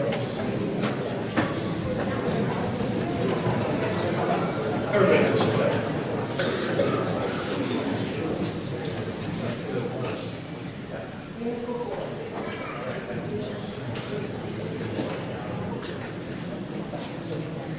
All right, the motion fails.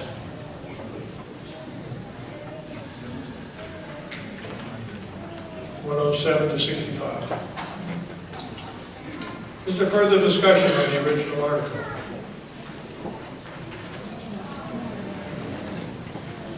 Yep, Mike Cody. Some interesting points were brought up during that discussion that I didn't get to talk about before the moving the motion, but very interesting, right? We're starting to learn about that the state pays adequacy funding, $4,100 per student. And I made mentions during Article 2 that there's easy ways to do this and there's harder ways, right? The state lost a lawsuit that says that $4,100 is not adequate. So they're starting to reevaluate things. I encourage everyone here who wants to lower their taxes to reach out to their state reps and see what they're doing to help improve the situation in our town. Thank you. Is there further discussion on the article? All right, we'll proceed to Article 5. So I will declare the polls closed, and I will have Carol and Cindy. Carol, will you count to Greenville? Cindy, will you count to New Ipswich? Right.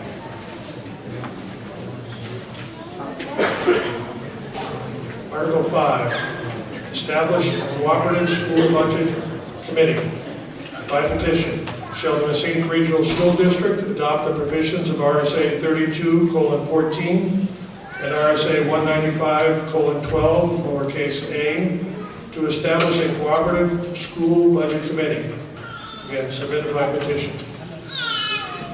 So RSA 32:14 merely says, go see, if you have a cooperative school district, go see RSA 195:12A.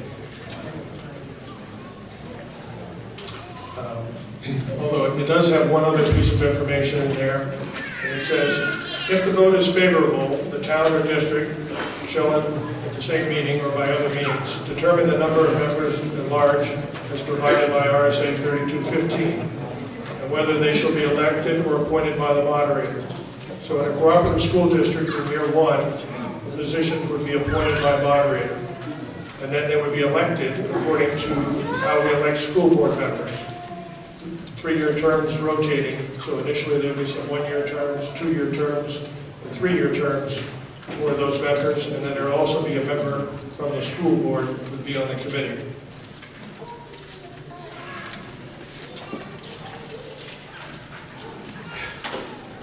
Uh, 195:12 adds that whenever it is voted to establish a budget committee, the moderator in the first instance shall appoint the committee within 15 days of the vote. And then at the next annual meeting, they shall be, those positions, people will run for them, just like they run for the school board, and they would be elected to the positions. After appointment on the election, the budget committee shall then properly organize and choose a chairperson, a vice chair, and a secretary. The secretary shall keep the records of the proceedings of the budget committee, which shall be public records and open to public inspection. And the school budget, cooperative school budget, shall have the powers and duties of a municipal budget committee under the provisions of RSA 32, and they shall budget. They shall make the school district budget. And it won't be the school board who would make the budget. Such a committee shall provide the cooperative school board with a sufficient number of copies of the budget that it prepares, and that should be the same as posted with a warrant. So the responsibility for the budget would shift 100% from what we have today, the Budget Advisory Committee, to working with the school board to be just the budget committee. There's also some constraints on how much you can raise a budget in a deliberative session when you have a budget committee. So, is there any, would the petitioner like to say anything on the warrant first? Jesus? Should be. In order to ensure the integrity... State your name. Oh, Town 6. Jesus Cantu Trevino, New Ipswich. Thank you. In order to ensure the integrity of the schools and make sure that the school board focuses on the academics and the rigor at the classroom, it is essential in order for us to establish a separate body for checks and balances. I'm in favor of establishing a cooperative school budget committee. Thank you. Thank you.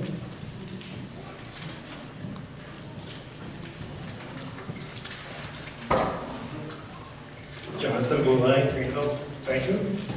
We've done this dance a couple of years back. We're talking about the advisory committee. Back then it was 40 unanimously by both towns. We needed reduction in the power of our voted school board. So I make an amendment to Sheldon Mascenic Regional School Board, school district not adopt the provisions of RSA 3214 and RSA 19512A to establish a cooperative school budget committee.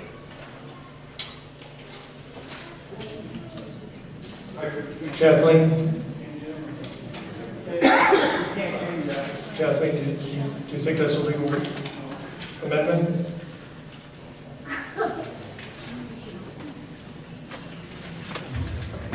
I think the intent of the amendment is to change the article to keep what you have, which is an advisory budget committee. And I think if it was worded that way, it's a permissible amendment. It's the same subject. All right, we're going to pause for a moment, and we're going to have a discussion offline.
Roger. Okay, well, that's Roger. Call me Peter, yeah, Peter. What I call him, Roger? Peter. Yeah, Peter the road agent. Roger's son. Yeah, yeah.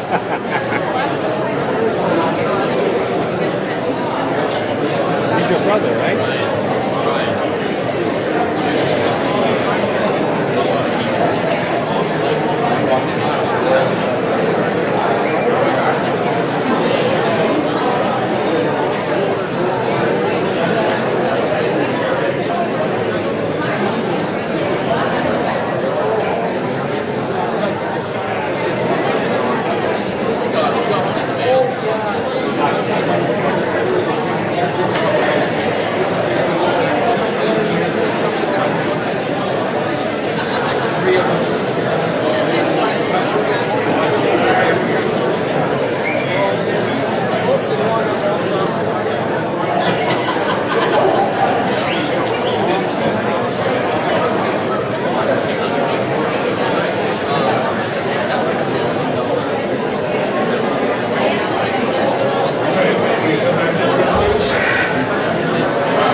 So if you want to have an amendment to say, continue the way we are, then that's what the amendment should say.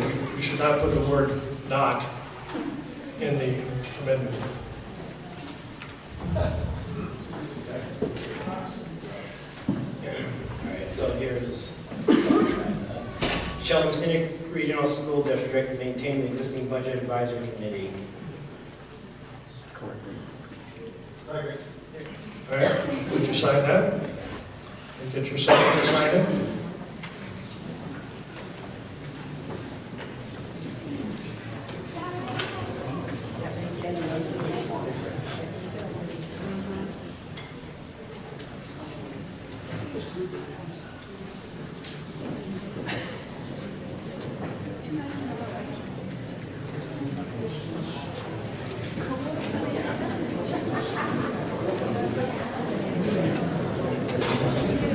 Okay, the amendment reads, shall the Mascenic Regional School District maintain the existing budget advisory committee? Is there discussion on the amendment? Jason Somro, New Ipswich. As a selectman for the past 3 years, I would be in favor of this both for the school and for the town. One of the things that we are rightly accosted with is we kick the can down the road. The budget takes up a tremendous amount of time. At the school, we're looking, at the town, we're looking at a $3 million. This is a 20-some-odd $1 million. I can't imagine how much effort could be put for the selectmen to be doing, what I say, selectmen things, and for the school board to be looking over the academics, the discipline, and those things. So I am in support of the original. Thank you. Jesus Scott Lucamino, New Ipswich. RSA 197:6, warrant and articles. Corrections to the petition warrant articles shall not in any way change the intended effect of the article as presented in the original petition.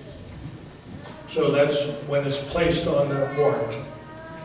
So the school board can't change it in any way other than to correct it from a proper perspective to present the warrant article. Changing the cooperative school budget committee to an advisory, would that be changing the intent? It is changing the intent, it is not changing the subject matter. So there is a difference there. You are allowed to change the intent, you are not allowed to change the subject matter. Okay. So we're dealing with budgeting, and whether it's a budget committee or a budget advisory committee. That's good, thank you. Yeah. Hi, Jamie Gisman, New Ipswich. Just curious, can we clarify what a no vote would mean? Because it sounds like a no vote would actually remove all that budgeting advisory committee. So the amendment is Then we would have a budget advisory committee. If it's a yes, no, that amends the article to be that there will just be status quo, there would be a budget advisory committee. A no vote would return us, positive no vote, would return us to the original petition article. I think you meant at the market. Yeah. That effectively disbands the budget advisory committee if there was a no vote on it. Sorry, I need you to come to the microphone if you want to make comments. Sorry. Sorry, to clarify myself, for the March vote, say if this passed, the amendment passed, but then March we voted no, would that disband the advisory budget committee? That would be up to the school board to decide. Because the school board appoints the budget advisory committee today.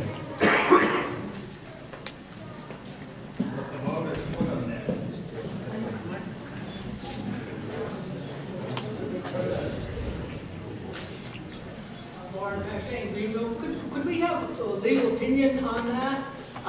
If the vote was, if it was the shall maintain the advisory budget committee and the voters in March said no, what happens?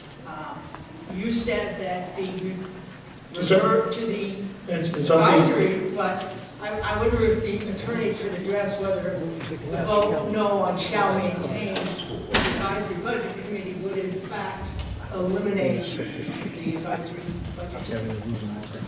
Kathleen? I think the school board would still choose to appoint an advisory committee if it so chooses. All right, further discussion on the amendment? Dan Heath on New Ipswich. I was on the advisory budget committee for the school board. All the advice, as advice is, like if you go to your doctor and do this for your wound or your headache, take this medicine. The school board did not listen to any recommendations that we had during the advisory budget committee hearings. So an advisory committee, we basically got laughed at, mocked at, snicked at, and if you want the proof, December 18th, go to the SAU website, pull up a video of the December 18th advisory budget committee presentation. And the camera pans right to the school board, and you can see their eyes rolling, they're snickering in the faces and stuff. So an advisory committee will not work. Advisory committee can advise. The school board has voted 5-0 in opposition of everything we even presented. And they always go 5-0, 5-0. You look in the past years, it's always been 5-0. School board doesn't go one iota of the advisory committee. A school board budget committee would have the ultimate say where the dollar hits the road. All right. Thank you. Thank you.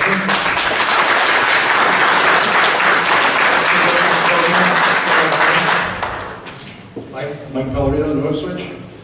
The advisory budget committee has worked. What was just described was a one-off experience.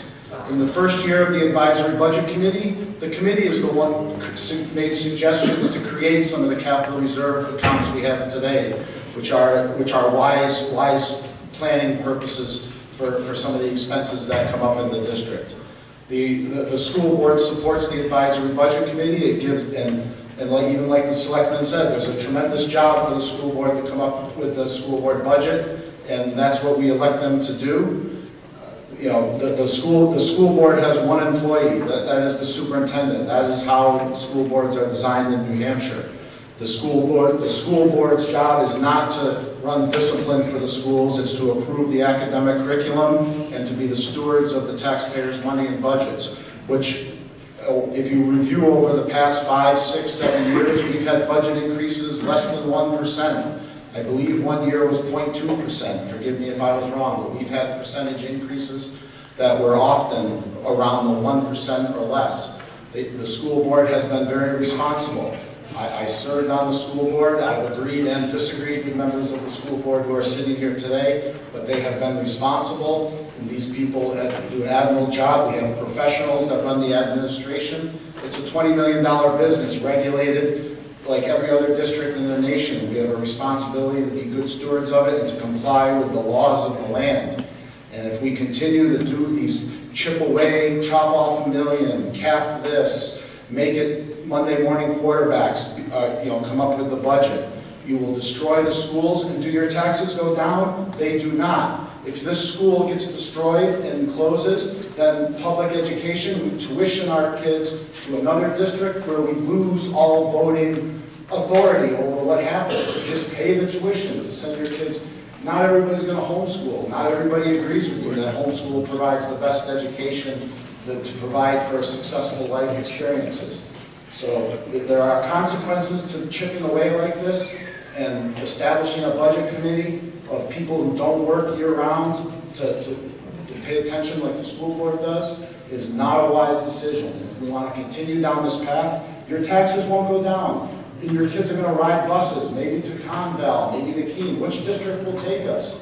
And will they treat your students like they treat the students of their own district when you're busing your kids maybe to Milford every day? Maybe they have a short ride to school today, but when we start tuitioning our kids to a public school district in another area, your kids are going to have a longer bus ride. Thanks.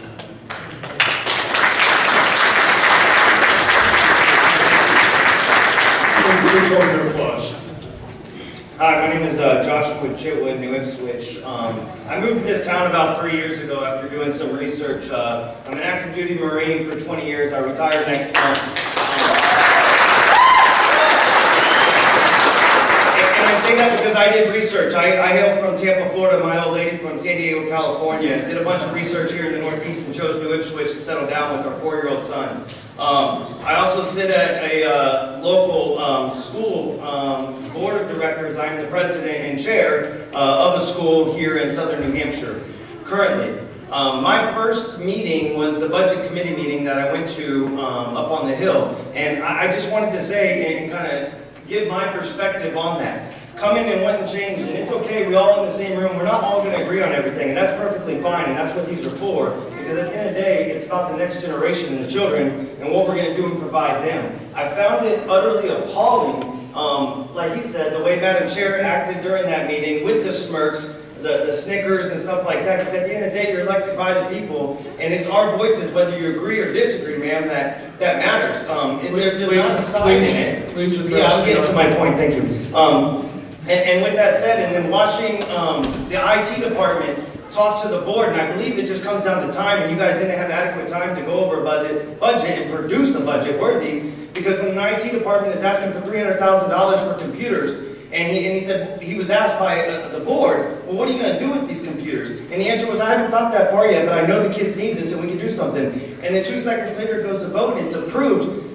That's ludicrous. That is not being good stewards of the money and having a plan to make better education, to give better education to our children. So that's why with the time and allocations of resources that you guys are already constrained by, from what I'm hearing from both sides, that's why I'm in favor of establishing a cooperative school budget committee.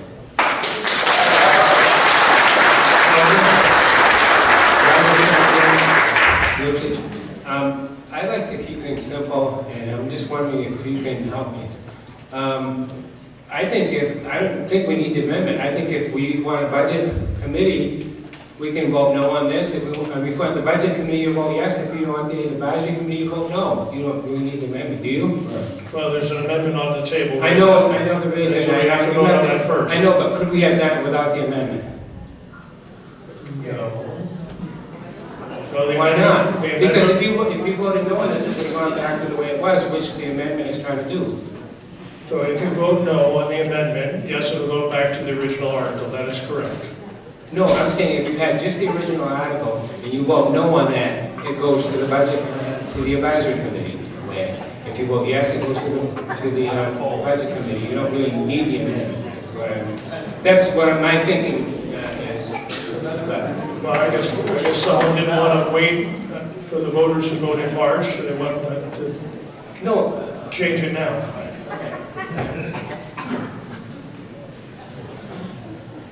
Mitch Glenn, New Ipswich. Thank you. I was not on the advisory committee this year because I was out of the country, but the previous 2 years I was on the committee. I chaired the advisory committee. My experience was very different. The advisory committee got into multiple discussions with the administration and superintendent. They took our feedback and our comments seriously, went back to the table, did some more work, but we felt that there was a true partnership in establishing the budget. And I think we came out with a really good product that everybody felt good about. And I just wanted to put that out there since there was a previous comment that the advisory committee never got cooperation from the school district. Thank you, Mitch. All right, is there anyone else who wishes to speak on this article before Jesus speaks again? Yes. Then please come forward.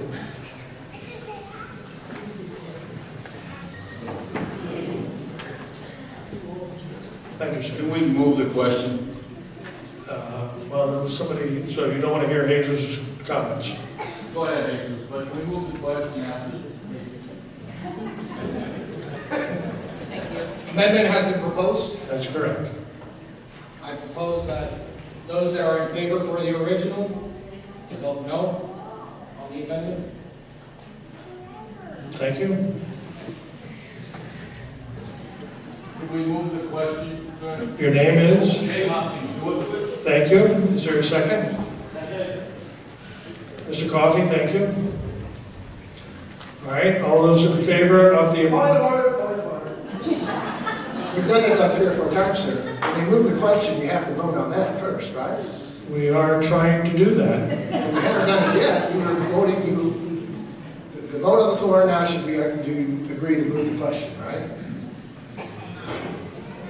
Just 2 people can't just... Sure, okay, we can do that. All those in favor of moving the question, say aye. Aye. All those opposed, say no. Thank you, sir. That solved the problem.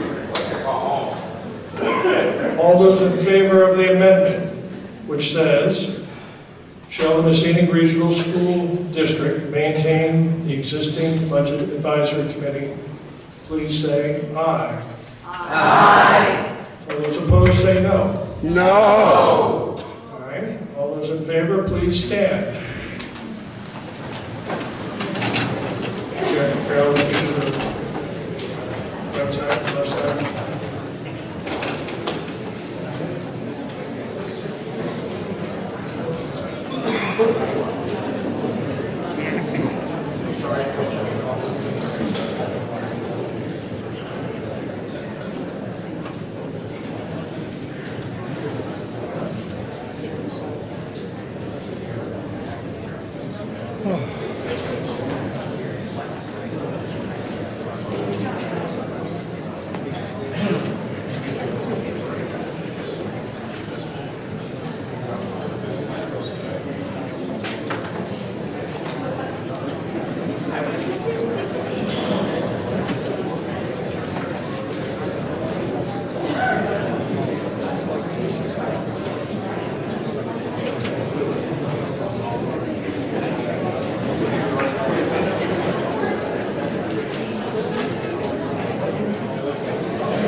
Please be seated, thank you.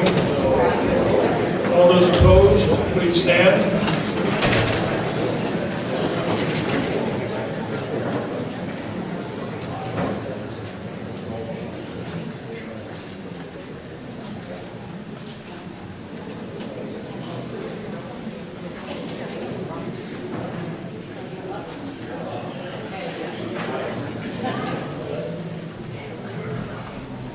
want to do the middle, Carol?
Thank you. The amendment fails, 95 to 82.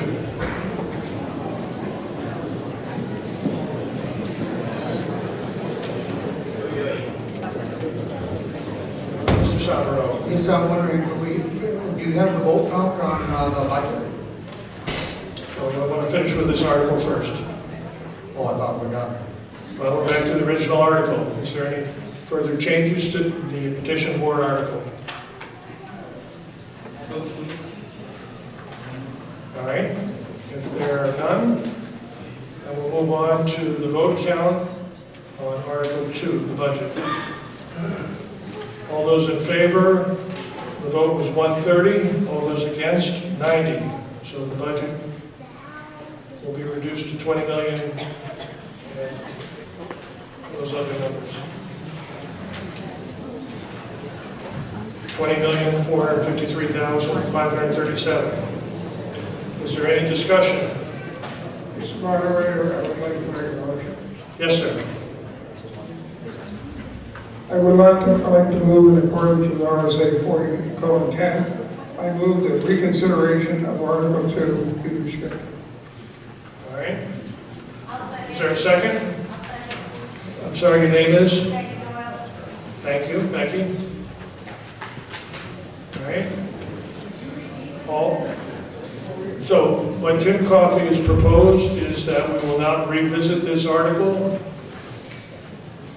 tonight or any other time unless we adjourn the meeting for some reason. All those in favor of restricting reconsideration of Article 2, say aye. Aye. All those opposed, say no. No. That's an easy one. Would all those in favor, please stand.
sit down. The article passes 108 to 45.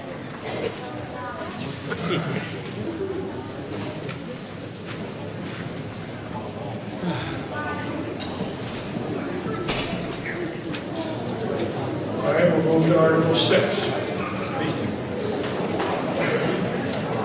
Elimination of superintendent position. By petition, shall the Mascenic Regional School District adopt the provisions of RSA 194-C:5, Section 2, lowercase a, and eliminate the superintendent position and assign superintendent services under RSA 194-C:4 to one or more existing administrative personnel working full or part-time. And this is submitted by petition. So just let me read you, since we're all fluent in 194-C-5. The school board of each school administrative unit shall meet between April 1st and June 1st in each year at a time and a place fixed by the chairpersons of several boards, and shall organize by choosing a chairperson, a secretary, and a treasurer. Each school administrative unit shall provide superintendent services to be performed as required by RSA 194-C:4. School districts shall not be required to have a superintendent and may assign these services to one or more administrative personnel working full or part-time, or such services may be independently contracted. The state board may establish certification requirements for superintendents in smaller and larger districts and may designate services in addition to those established in RSA 194-C:4. Other administrative positions may be established, but only after a 50% vote of the school districts or the school administrative units representing everyone. The school board of each school administrative unit shall fix the salaries of the school administrative unit personnel, shall apportion the expense of the salaries and benefits among several school districts if they exist, and shall certify appointment to their respective treasurers and to the State Board of Education. The school administrative unit board shall have the authority to remove superintendents and other administrators. This has been the law for nearly 30 years. Superintendent services, 194-C:4. Each school administrative unit or single school district shall provide the following superintendent services: an educational mission, which indicates how the interest of the pupils will be served under the administrative structure.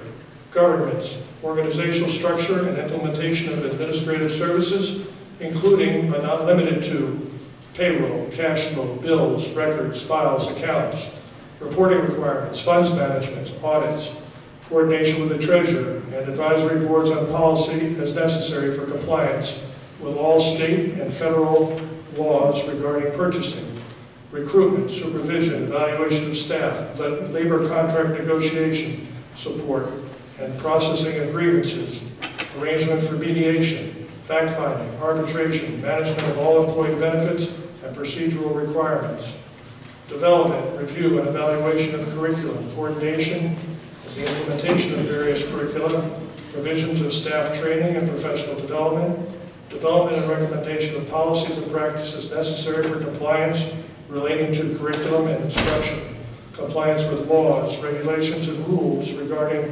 special education, Title IX, the Americans with Disabilities Act, home education, minimum standards, student records, sexual harassment, and other matters that may come up from time to time. Pupil achievement assessment through grading and state and national assessment procedures and the method of assessments to be used. The ongoing assessment of district needs relating to the student population, program facilities and regulations, writing, receiving, disbursement, and meeting all federal, state, and local compliance requirements. Oversight of the provisions of insurance, appropriate hearings, litigation, and court issues. School board operations and the relationship between the board and district administration. the daily administration and provisions of educational services to students at the school facility, including but not limited to legal affairs, staff, student, parent safety, building issues, dealing with citizens at large, assignment, usage, maintenance of administrative and school facilities, designation of number of grade and age levels as applicable, and other information about students to be served, pupil governance and discipline, including age-appropriate due process procedures, administrative staffing, pupil transportation, annual budget, inclusion of all sources of funding, school calendar arrangements, and the number and duration of days pupils are to be served pursuant to RSA 189.1, identification of consultants to be used for various services. And that doesn't list all the things the state's heaped on us and the federal government has heaped on us. So with that, I'd like to open discussion on this article.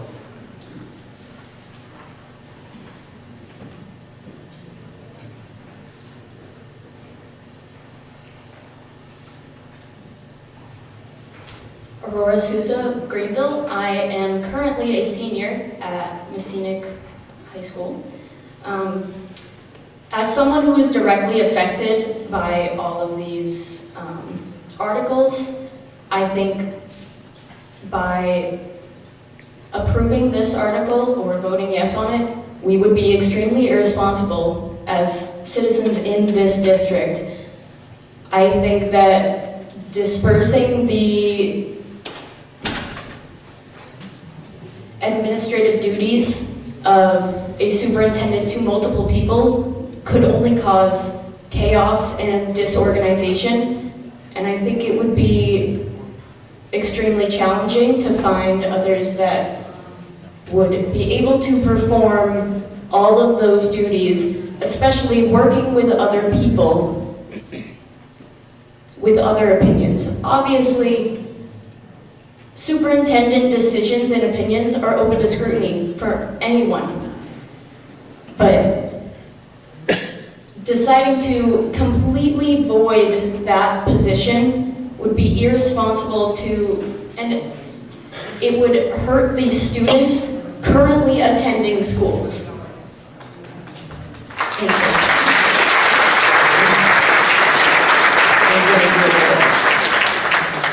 Jay Hopkins, Northwich. Thank you. Well said. You may have issues with a particular superintendent, but I don't think that is reason enough to eliminate a superintendent position. So I would like that to be thought of.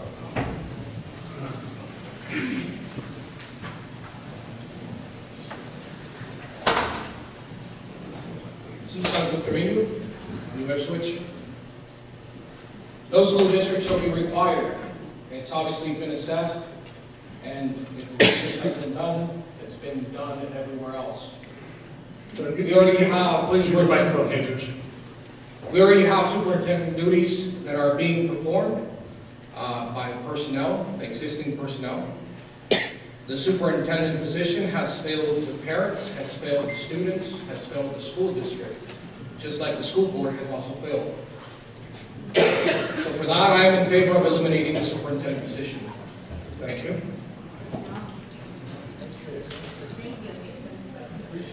John Shamloff, New Ipswich. Question for the petitioners who haven't provided detail on this. May I pose that through the moderator? I don't know who the petitioner was. I'm sorry, I wasn't privy to that information. If the petitioner is present, would like to say anything? Would the petitioners please address their plan on which duties would be given to which administrator? That would be one question. The other question is that since the known administrators, many are in the room, their emails are publicly available, have the petitioners taken the time to find out if those employees would actually accept the duties, or whether or not that would cause them to leave the district? The petitioner, please, or representative for the petitioner, answer that question for the audience. Duties are already performed by existing please come to the microphone. sorry, we need to require you to use the microphone. There are people who are hearing challenged in the audience. We already have existing personnel that can perform those duties and are actively performing those duties. Payroll. Any more? Yeah, More of them? Administrative duties. Let's not have a conversation through the microphone. To the I audience. apologize. Yeah, I think if they have more questions, they should probably come. But that is, they did want an example, and payroll is one of them. Yes, sir. Thank you. All right.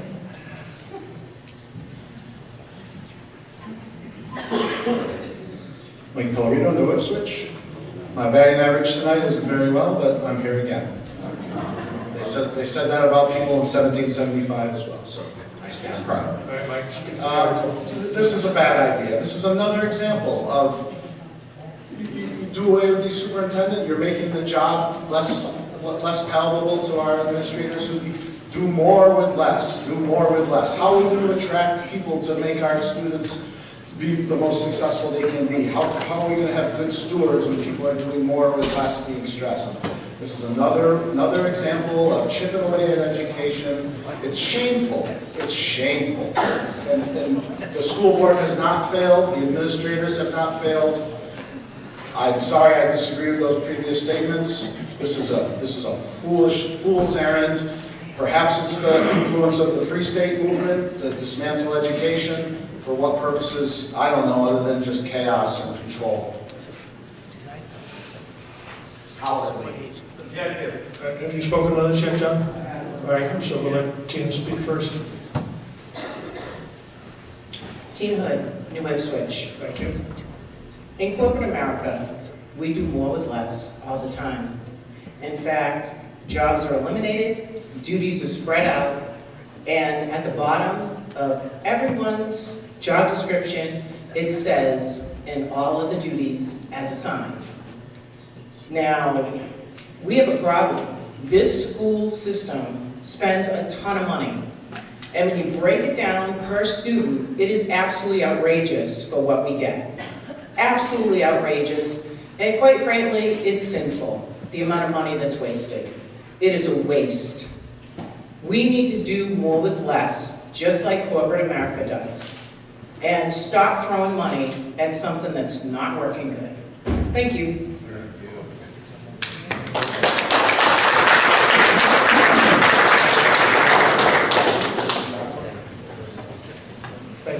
I vote to move the question.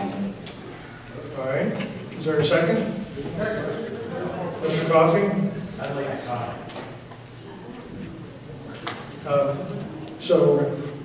Mr. Eaton, you have a point of order? Well, that's true. So there's nothing really to vote on at this point in time. So there's nothing to move. Yes, sir. I look at this and say... Name and town, please. Sean Bader, New Ipswich. Thank you. I look at this and say, superintendent, it's just a word that requires a specific guideline that we have to choose from. So when you look at, I'm going to get a new superintendent because I don't like the one I have. I'm going to have to fit this bill. But we may have somebody right here that's perfectly qualified, way more qualified, could do the job 100 times better than the person who's here. But they don't have this qualification. So by removing that title, it opens up opportunity to get better things for less. Thank you. Yes, I'd like to move to the next one. If I can say it that way. So, I second. So, yeah, go ahead. Yeah. We're open to discussion. Jessica I should Hopkins, say. New Ipswich. I'd like to comment on this. I personally don't like that it's come to this, but after multiple attempts to speak with the school board members about our concerns with our current superintendent, we feel like we have no choice, our hands are tied. There are issues with accountability and structure and morals with our current seated position, and so that's part of why it has come to this. Thank you.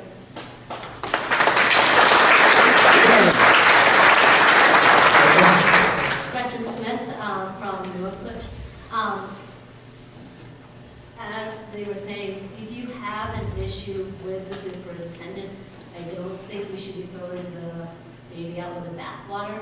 I think if you look at the responsibilities of a superintendent, the job is rather immense. And I don't think that we are going to ever find a human being or groups of human beings that are willing to take on all of these responsibilities for less money. If you look at our district, we are probably one of the lower paying teachers in our district, and you look at the quality of education that is offered to our children, we lack the best teachers because we don't pay our teachers. There is no reason to stay here and do your job as an educator. I know that a lot of people are like, homeschool. Absolutely, I get that you want to homeschool because you don't like the way the education is going in our schools. But I ask you to think about, why is it that you do not like our district? Is it because we don't always have the top quality teachers here? And you have to say to yourself, why do we not have the top quality teachers here? Why do we not have them stay? And if you think about those teachers that are mass exiting their jobs, it's because they are underappreciated by the parents whose kids are being sent here for 8 hours of the day. I understand that you might not be happy with our superintendent, but you want to think about, why are we not always able to get the top quality people that do these jobs phenomenally? It is because we are stingy. We are not willing to pay people for the education that they have earned to better your child's lives. We're not asking you to, I don't know, I want people to realize that teachers are not here for paychecks. We are here because we often love the teaching job. But it is definitely becoming less of that as we are being underappreciated and dumped on and wanting to do more for less. We have degrees. I've spent a large amount of money to get my master's degree so that I can teach the children under me the best that I can, to raise them to be a contributing member of society. So I can help the students to be thinkers. That's my job. And I just want to say, we're not paying well. Thank you, Richard.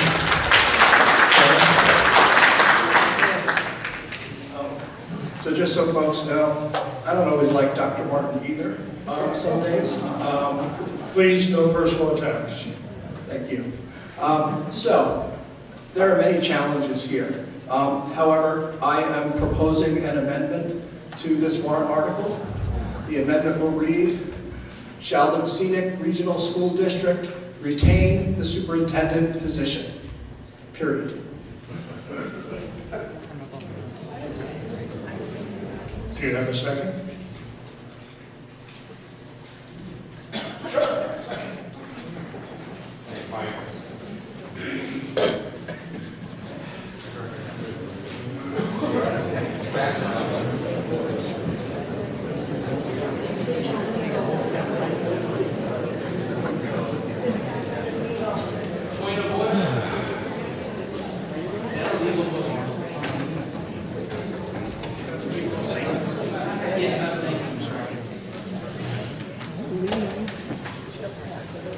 Yes, that's a legal amendment.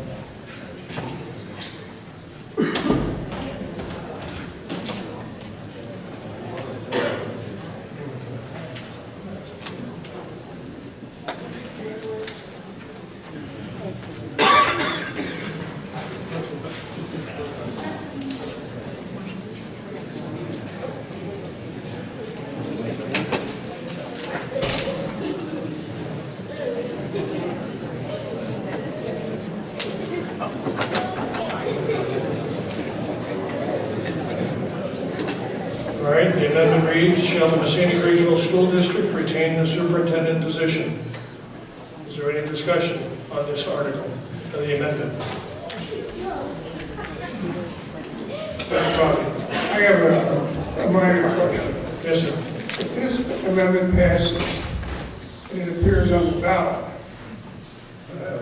and we vote no on this, have we eliminated the superintendent's position? No. But we would be not be voting to retain the position. Well, I understand it, but it's all advisory. This doesn't work out grammatically in English too well. I understand that. Okay. I think it's just a point of order. You have me vote whether I want to retain something, and I vote no, then I would be getting rid of it. This amendment is advisory to the school board.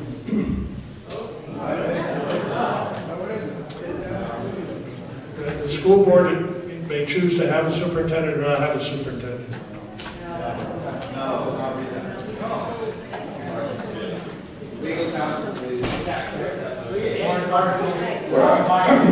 Kathleen? It's getting later.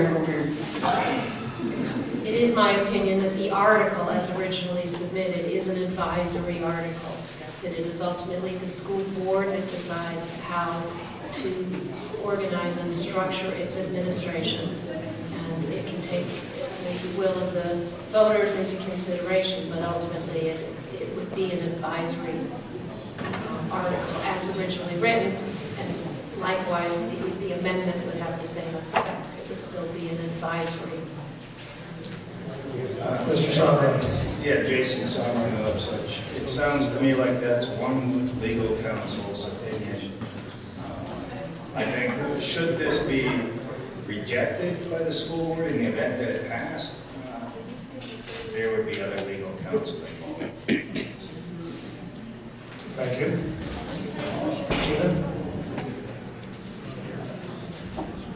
Tina Hood, Miller Switch. So,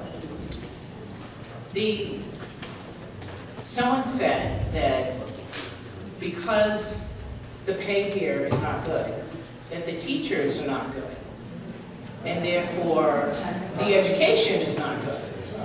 So, no, that's what it sounded like. So, in other words, they're saying that pay is commensurate with the quality of the education that you're going to get, which essentially discounts the education that charter schools, church-run schools, and other private schools that run on shoestring budgets, but have students with scores off the charts.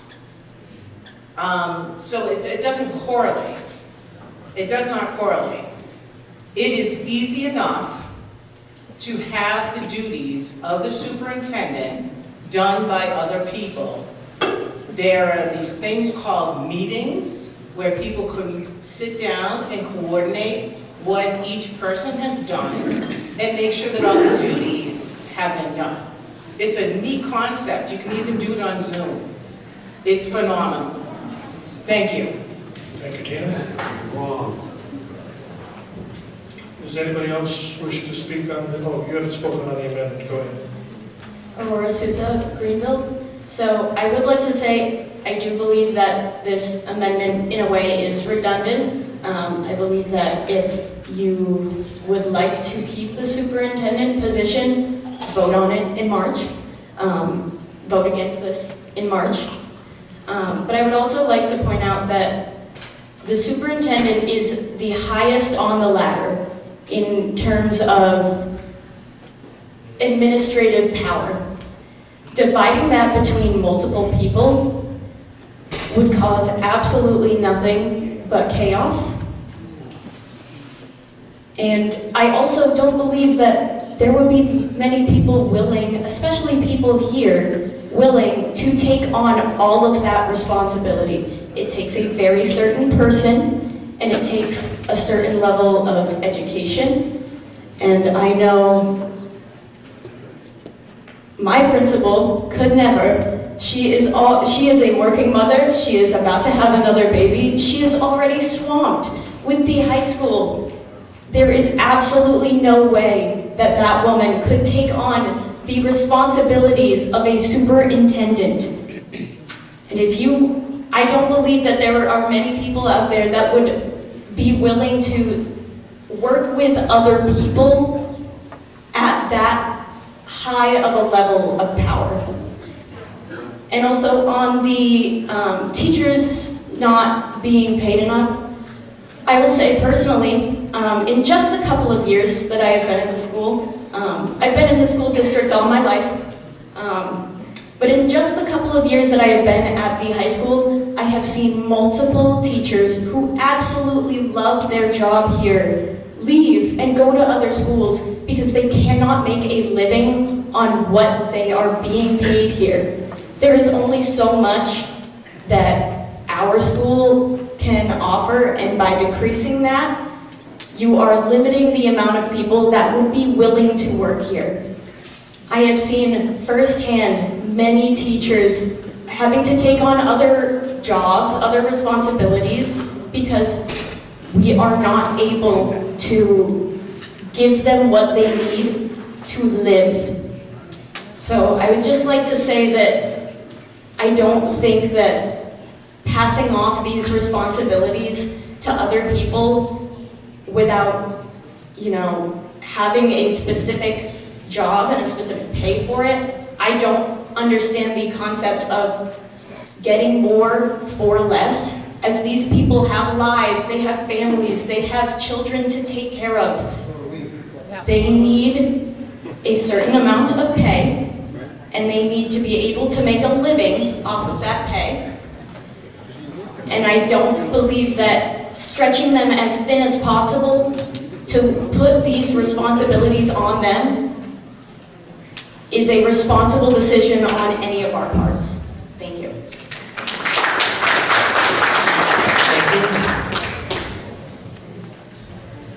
Hello, Alex Adrone from Ipswich. My family and I moved here late in 2020, left from metropolitan Boston area. Weren't happy with the way things were going in the public school system there. We thought that things may be a little bit better here. This isn't to put Ms. Martin down at all. We did exchange some words briefly while my daughter was attending the middle school here. I couldn't really put up with the way things were going in the school here. Had to take my daughter out. Now I had to pay $200 a week to a private homeschool system that offered a much better education. Subsequently, I found a better school that costs about costs less than what the students are compensated here per year annually. Much less than that to put her in a school where she gets a much better education, gets a great social environment. And all I want to say is that, I'm a little appalled that my taxes have gone up and I've seen the quality of education go dramatically down. I don't think it's fair that anyone in this room should have to pay for me to put my daughters in a private school or in a home school. And I also don't think it's fair that anyone here is taking my tax dollars and other people in this room's tax dollars to pay for this. That's all I want to say. Thanks.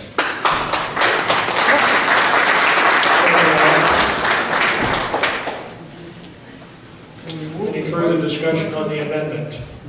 No. Proceed. Alicia Hall, New Ipswich. Fundamentally, what I have learned listening to everyone's comments is there is a confusion between what our public school systems are intended for. It is not a for-profit venture. Therefore, business models should be excluded. We are not trying to make a profit. We are trying to educate our children. Part of being a community is paying into the taxes that we all benefit from. It is a social contract that we have signed when we decided to move to New Ipswich. Yes, taxes are the big factor here. It sounds like this particular warrant article is more of a personal vendetta. If you have a personal issue, I'm sorry, but maybe you should be an adult and talk to the person instead of trying to curtail what the business of a school is intended for. A public school is here to teach and educate our children. Some of us are not privileged enough to have a one-income family and have the wife, because it's not you, sir, that is teaching. How about It's out of line. Please come to order. Please speak to the issue and not the individuals. The issue is there is a fundamental misunderstanding of what the public school system is. We are here to better the future education, the future of our kids, and that means we have to invest in them. We are investing in ourselves, because guess what? 20 years down the road, it's them here, okay? And we need, we need to invest into, do not mansplain to me. I'm sick of that. Please, Brian, please sit down. He is over here. Please sit down behind me. We need to understand that we need to educate our children with the money that is available to us. If anything, the most of our money should be undisputably put towards our children's education. And if you are privileged enough to have other options, great, fabulous. But guess what? You are still a citizen of this community, and you still have to pay your taxes. Thank you. Second time, I'd like to move the warrant article from number 6 to number 7. Well, we can't do that. We have an amendment on the table. If you want to move the discussion. No, I want to move to a vote, whatever it takes. It gets complicated. You'd like to move the question? Correct. Is there a second? Second. Mr. Coffey, all right? All those in favor of the amendment, which is shall the Mascenic Regional District retain the superintendent position, say aye. Aye. All those opposed say no. No. Please stand if you're in favor of the amendment. Thank you.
May you be seated.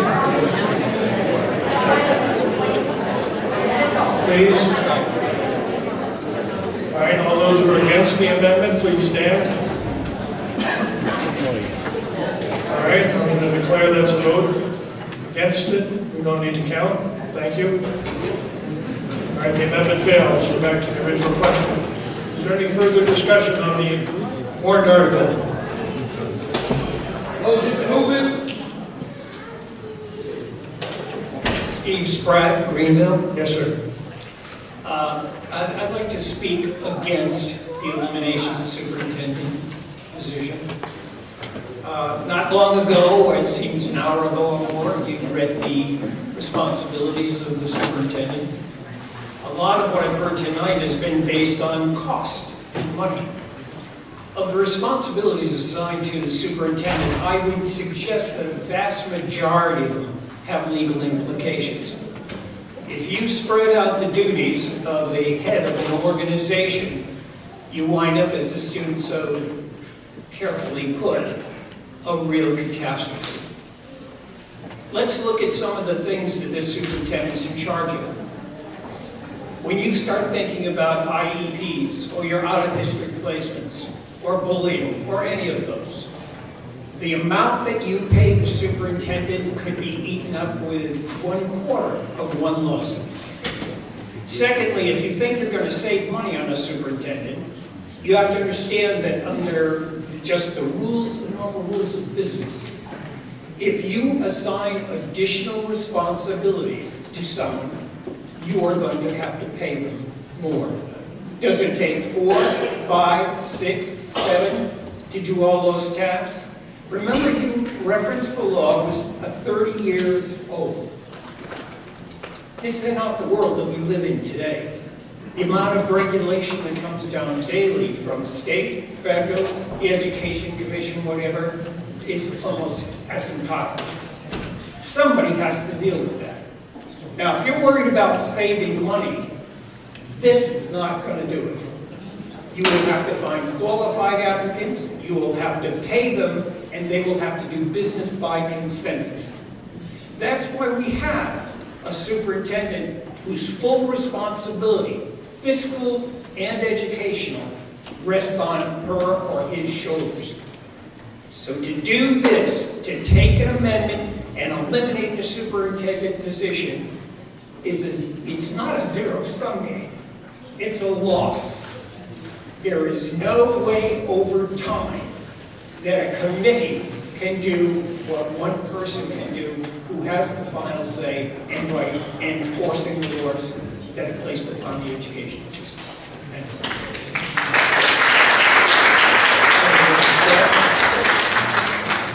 Is there any further discussion on this article? No. John?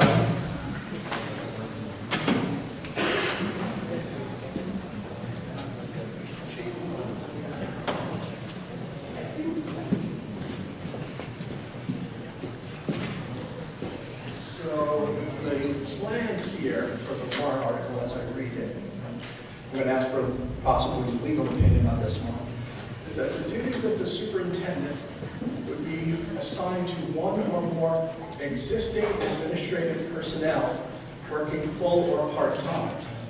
We know exactly who those existing administrative personnel are. We know their names, it's part of the public record. If those existing administrative personnel refuse the duties or leave the district, then who would those duties go to? Because those individuals are no longer existing. This doesn't speak to roles, it speaks to personnel. And that was the object of that motion, which is my modification, because this is fatally flawed, because it appears to be based on individuals and not roles. And it doesn't take into account that those things change, and those change at the direction of the school board, among other things, as well as individual's choice. Thank you. Any further discussion on the article? Seeing none, we'll proceed to Article 7. Acceptance of reports. Shall the Mascenic Regional School District accept the reports of agents, auditors, committees, or other officers chosen? This article is not amendable. Any discussion? Is there any other business to be brought before this meeting? I'll entertain a motion to adjourn. Mr. Coffey makes that motion. Is there a second? Second. Mr. Heusler. All those in favor of adjournment, say aye. Aye.